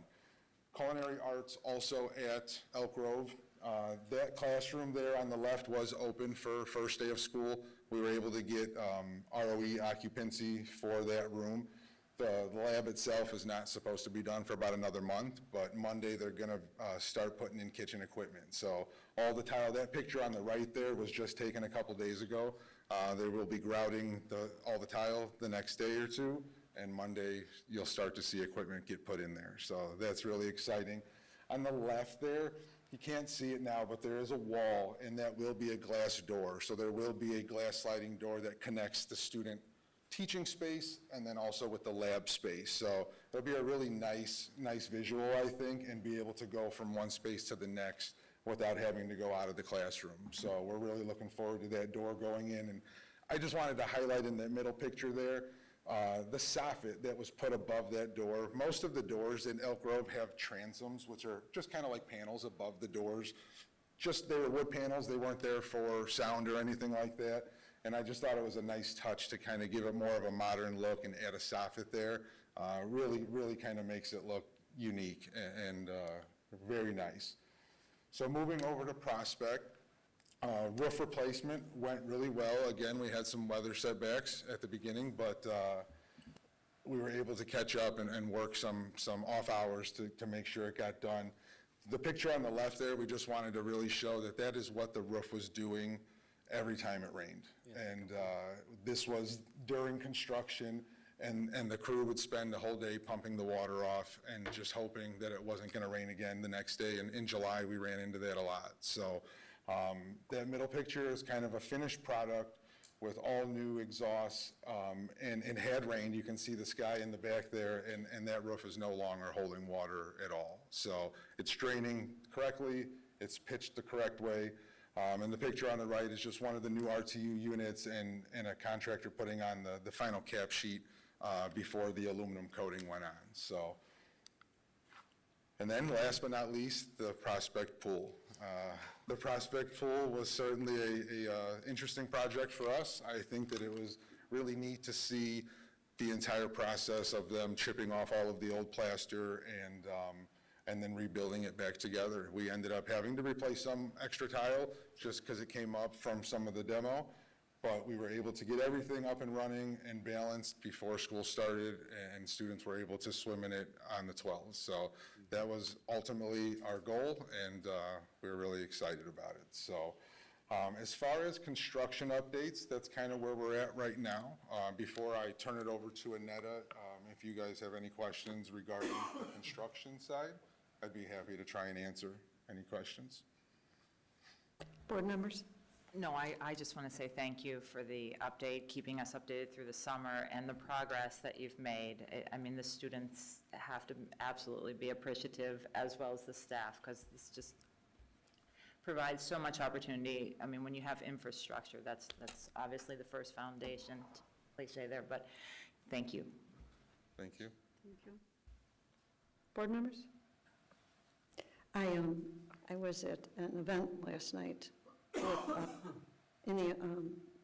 Another participant was Mayor Tom Hayes of Arlington Heights, and he told me that he runs through Buffalo parking lot. He's a runner, and he runs through Buffalo parking lot, and he was asking me about the construction. I go, well, I was just like, it was a question I was like, okay, but what's the progress, what's going on, blah, blah, blah. So appreciate all the work that you guys are doing. And absolutely.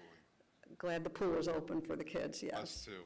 Us too. Make sure you let him know in the next month if he's running through there, he'll see some significant. Okay, if I see him, I'll tell him. Thank you. Okay, thanks.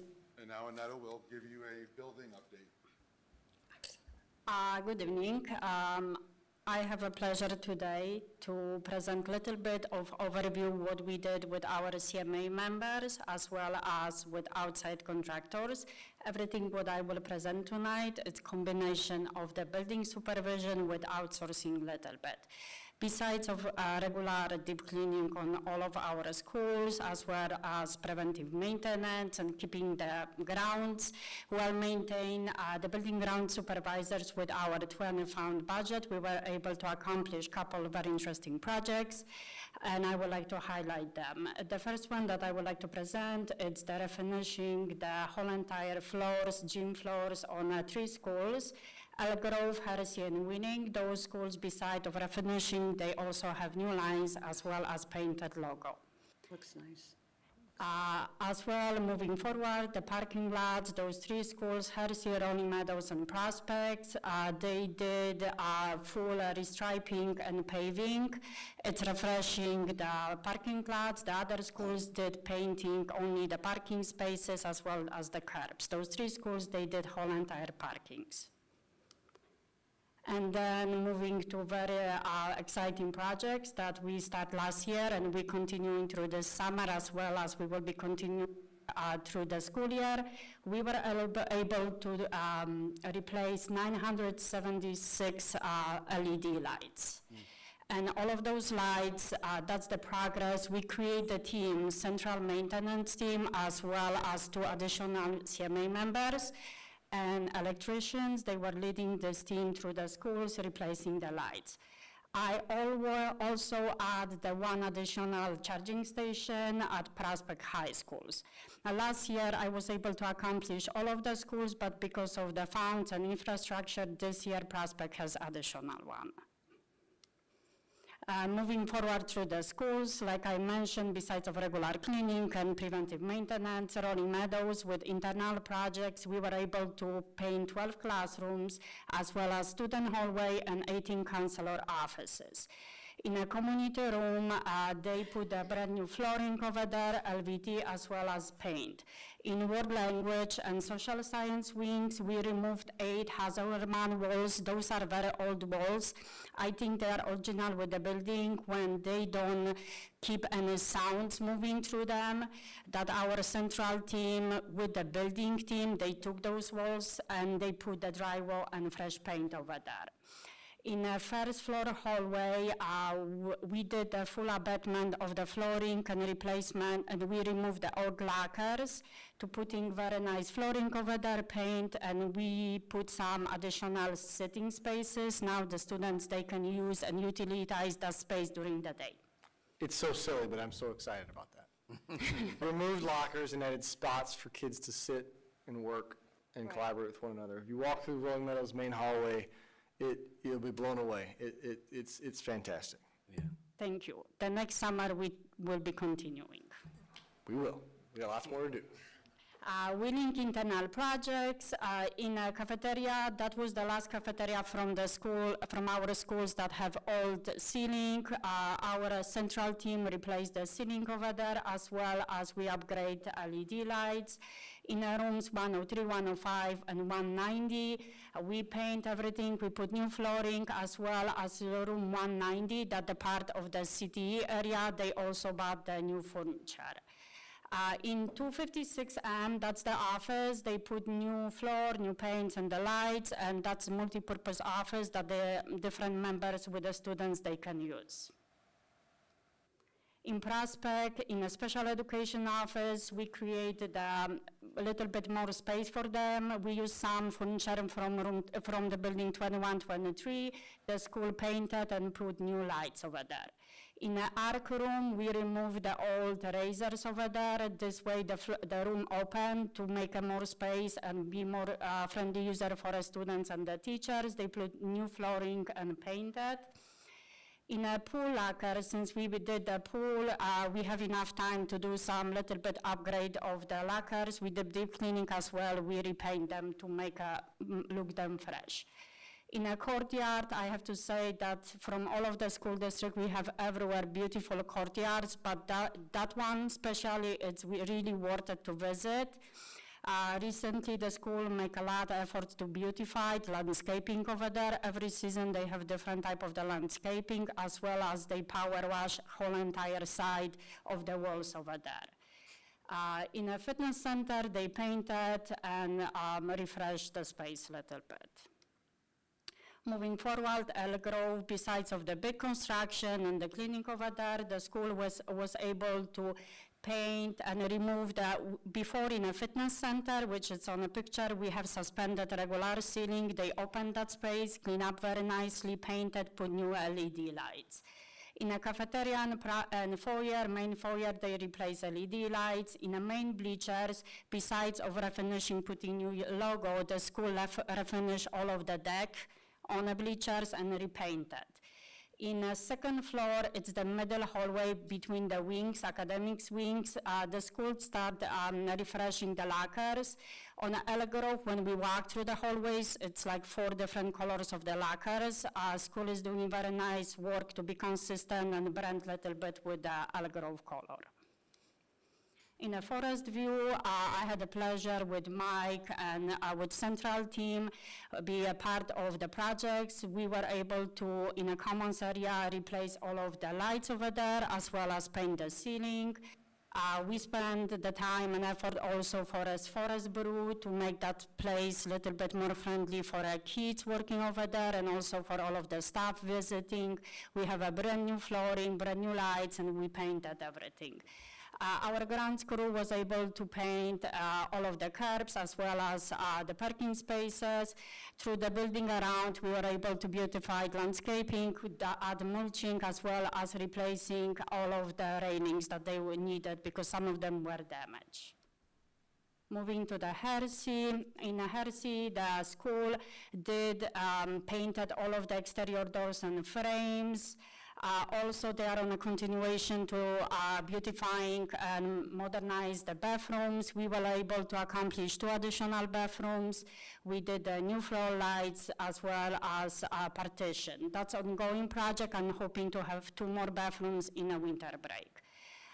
In a Carter gym, besides of refinishing, putting new logos, school as well paint all of the walls, and I know that they work with DPS, with a collaboration, they were able to order new plaquettes. In exterior, Hersey School was power wash, which changed the look of the school with painting of exterior doors. And the last but not the least, Buffalo Grove with ongoing the construction. The major concentration of this year for our team was to change all of the lights. They were able to accomplish all of the new lights on the main hallway as well as the main office. Besides of that, school paint and replace the flooring in men and women coaches' locker rooms. And that's it. Thank you so much.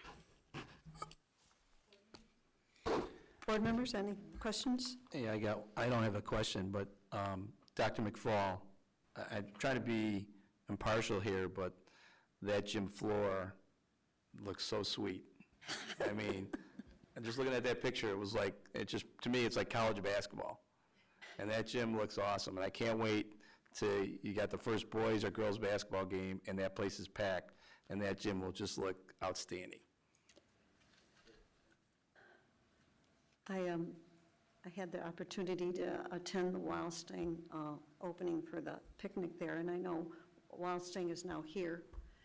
And will we get an update of maybe pictures of the new space that they're building over there? I think it would be good for the board to see, because it's way different from the space that we had over at District 23. Yeah, we can or get, even we can a get a photo, walkthrough. maybe include it in Yeah. notes this week. Yeah, that would be good. Okay. Thank you. Thank you very much. Thank you. Thank you. Board member updates. Who would like to start?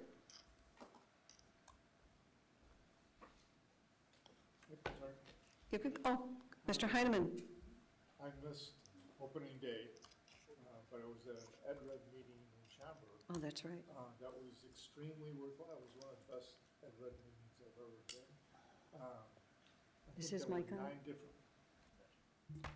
I think there were 9 different tables, and each table had a legislator at it. I had Senator Mark Walker at my table, but all of the tables were attended by a legislator and other school board members. So it was a very worthwhile morning. Thank you. Mr. Fiorito, please. First, I'm going to give the NSSEO update. They too, like District 214, is working on our strategic plan with HYA. They're going full speed ahead. Most of the board members will have their meetings with the HYA organization in the next few weeks.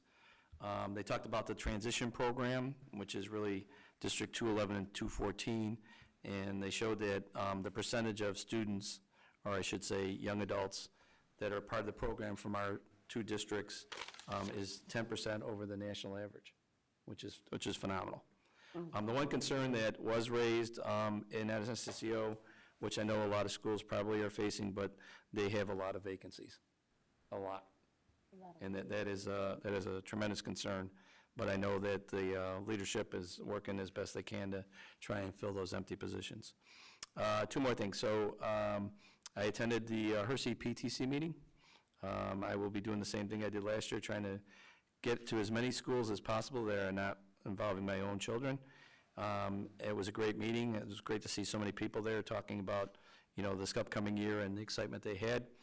I also went to the Spur Club, which is Wheeling High School, their meeting last night, and they had the new girls flag football coach spoke to the people that were present.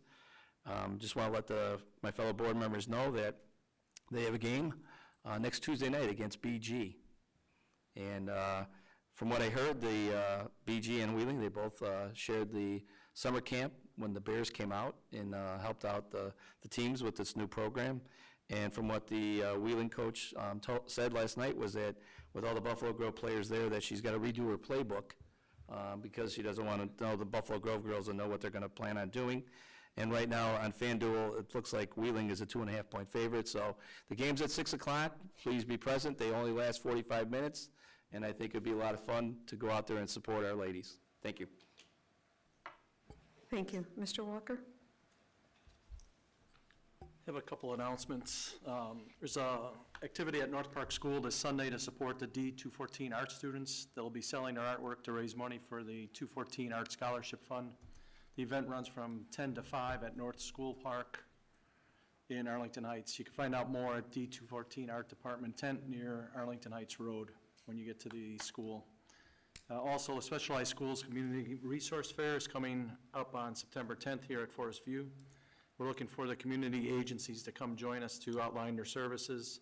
There's a link to sign up at the bottom of our homepage at d214.org. Then, of course, Community Ed fall classes begin next month. A variety of fitness and arts classes are available, and registration is underway. And that's at ce.d214.org. That's all I have. Thank you. Anyone else? Yeah. Go ahead. I just wanted to welcome our teachers and students back. I know that a new school year is a fun and exciting time.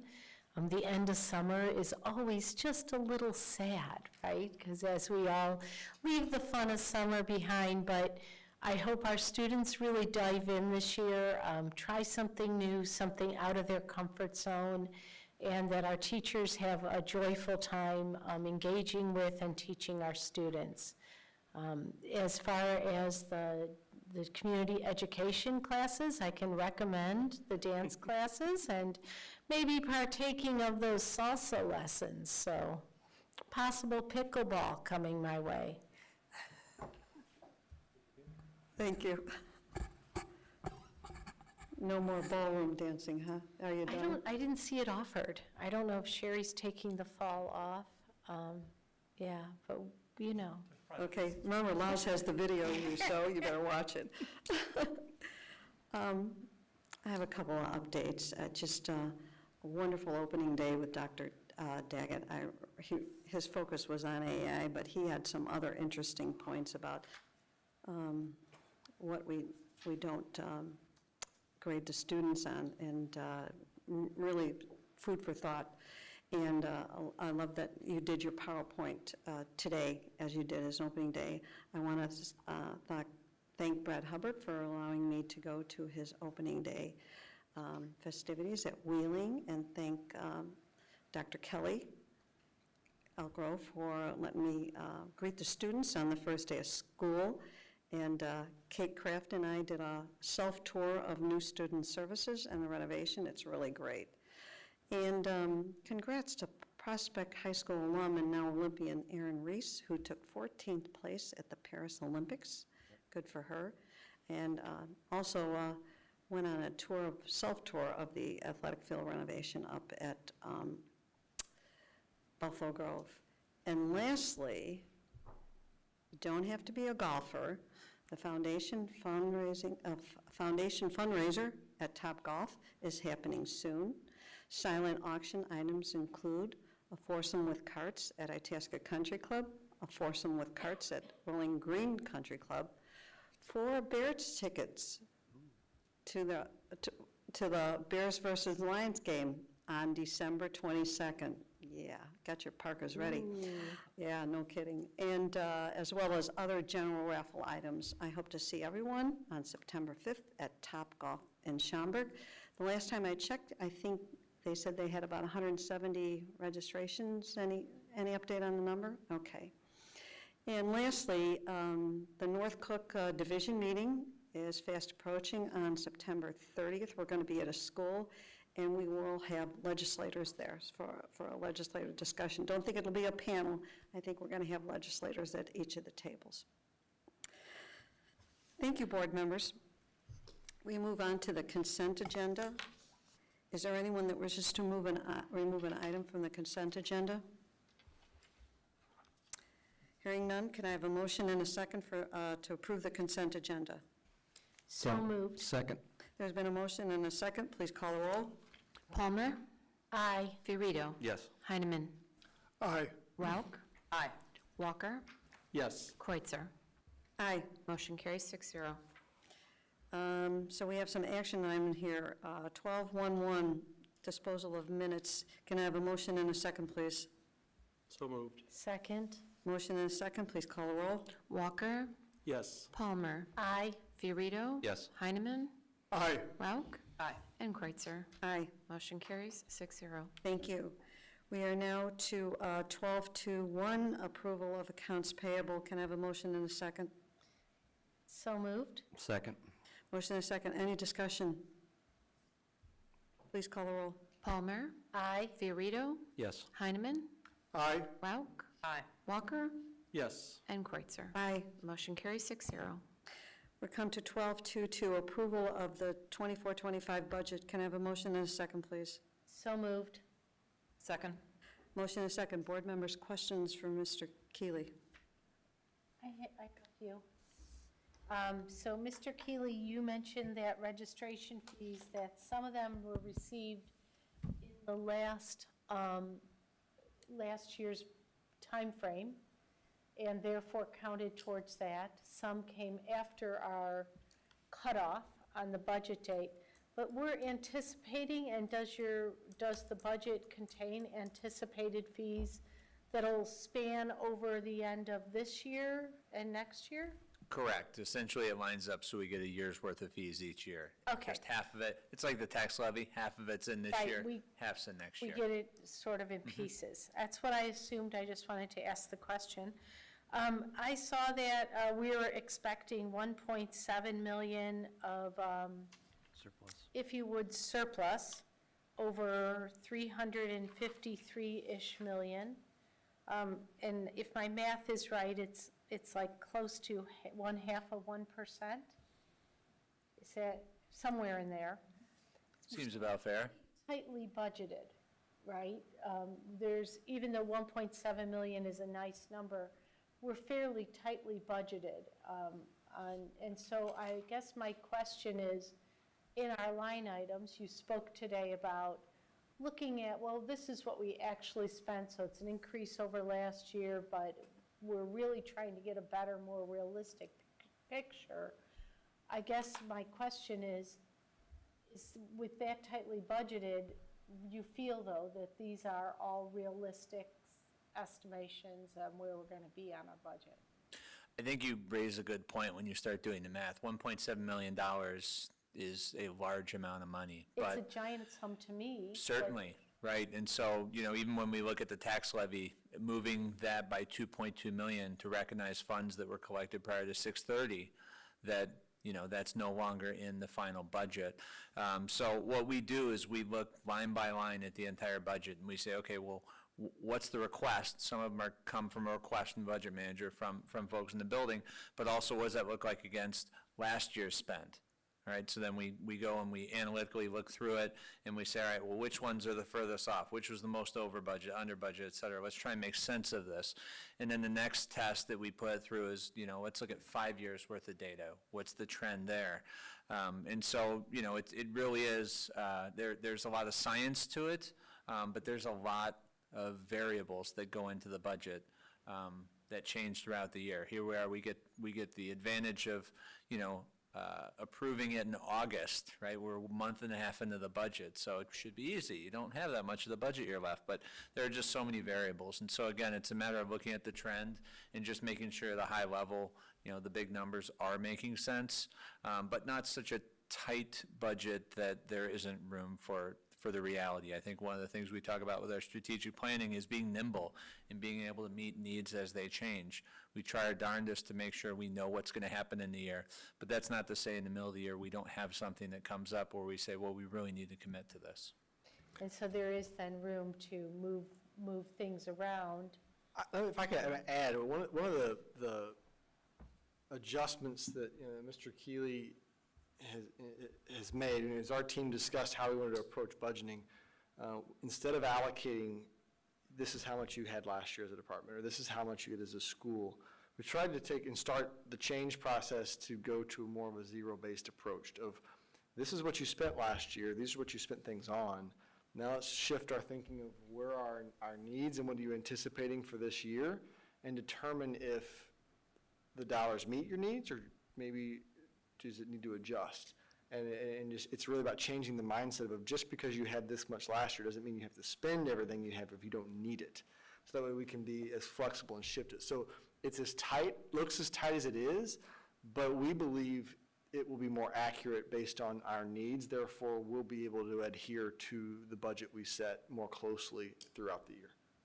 I'm glad to hear it, because while I loved the surplus, I know that as a percentage of the total, we are fairly tight there.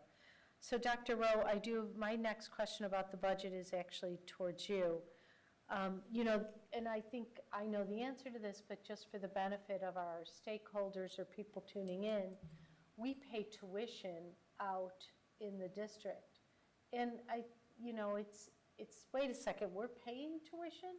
And that's tuition for our students, and I was wondering if you could give a quick explanation of where that comes from. Sure. So there is a small percentage of our students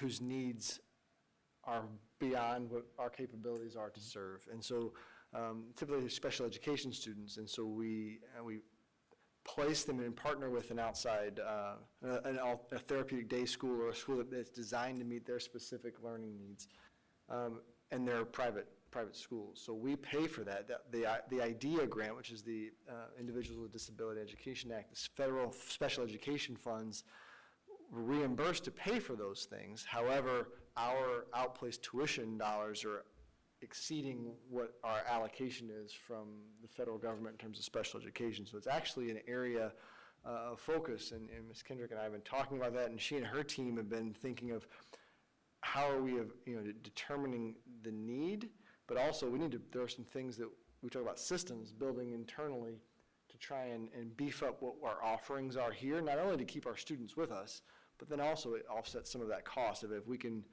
increase our offerings locally, we might be able to avoid having to outplace as many students. But yes, we are, our needs of our students are dictating outplacements that are overspending what we're getting back from the federal government, which eats into our local funds. Thank you. I really appreciate that, and I'm glad you brought up the thought of what can we offer here in district in order to sort of get economy out of that, but while still meeting the needs of those students, and maybe making it a little nicer for the families too, to keep their kids within a family in one district. Well, there will always be students with dramatic needs, and it's our responsibility to serve them. We're happy to do that, and we'll always have to have students outplaced because some of the needs just go beyond what a public school can handle. But we'd like to try and keep our students with us. as much as we can. And beyond what NSSEO Oh, absolutely, absolutely. can take care of. Yep.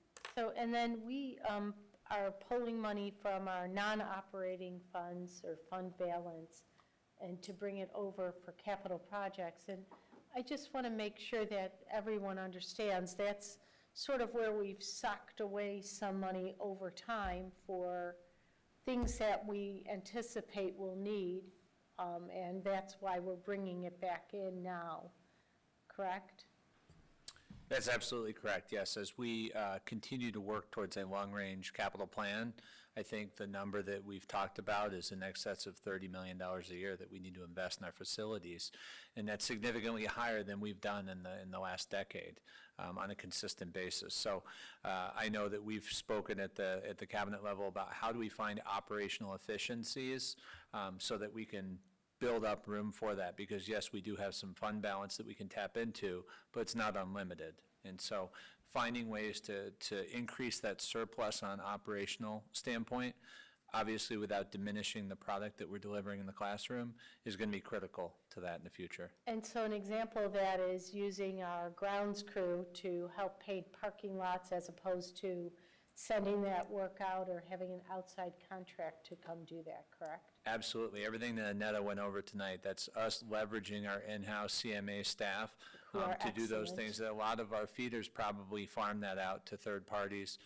The LED lighting, that should not be lost on us, that, that is future energy savings right there.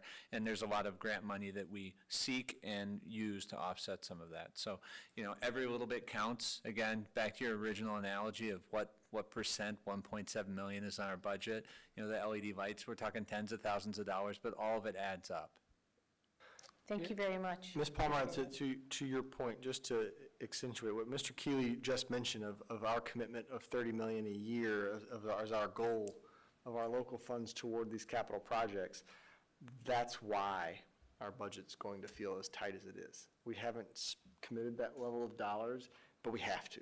And if we commit the 30 million, our task internally is how are we going to ensure that we can continue to maintain the level of quality that our students and community expects from us, and yet find those dollars in a way that we can do it ourselves, as much of it as possible ourselves. So there'll be conversations that we'll be bringing your way in the coming months of talking about our fund balance and how far down are we comfortable spending that fund balance so that we can continue attacking these capital improvement needs while not impacting other areas. And we have some suggestions, but we're a couple months away from that, but that's coming your way so that we can be responsible with the resources we have and still advance our initiatives of improving our capital facilities. Look at you with your Easter eggs.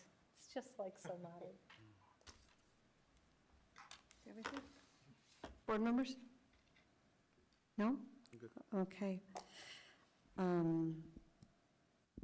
We have a motion and a second.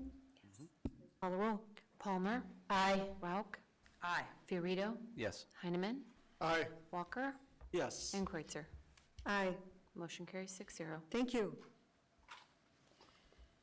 We are now 1231, Freedom of Information Act report. Motion and a second, please. So moved. Second. Motion and a second. Any discussion? Please call the roll. Fiorito. Yes. Walker. Yes. Heineman. Aye. Palmer. Aye. Rauch. Aye. And Kreutzer. Aye. Motion carries 6-0. Thank you. We are now going into closed session for the appointment, employment, compensation, discipline, performance, or dismissal of specific employees, specific individuals who serve as independent contractors in an educational setting, or legal counsel for the public body, student discipline, and litigation. Can I have a motion and a second, please? So moved. Second. It's been a motion and a second. How long do you anticipate closed session? 20 minutes? And we will have action after closed session. Please call the roll. Palmer. Aye. Rauch. Aye. Fiorito. Yes. Heineman. Aye. Walker. Yes. And Kreutzer. Aye, thank you. We now in closed session.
I move to approve the personnel transaction. Oh, we're not on yet? Okay, go ahead.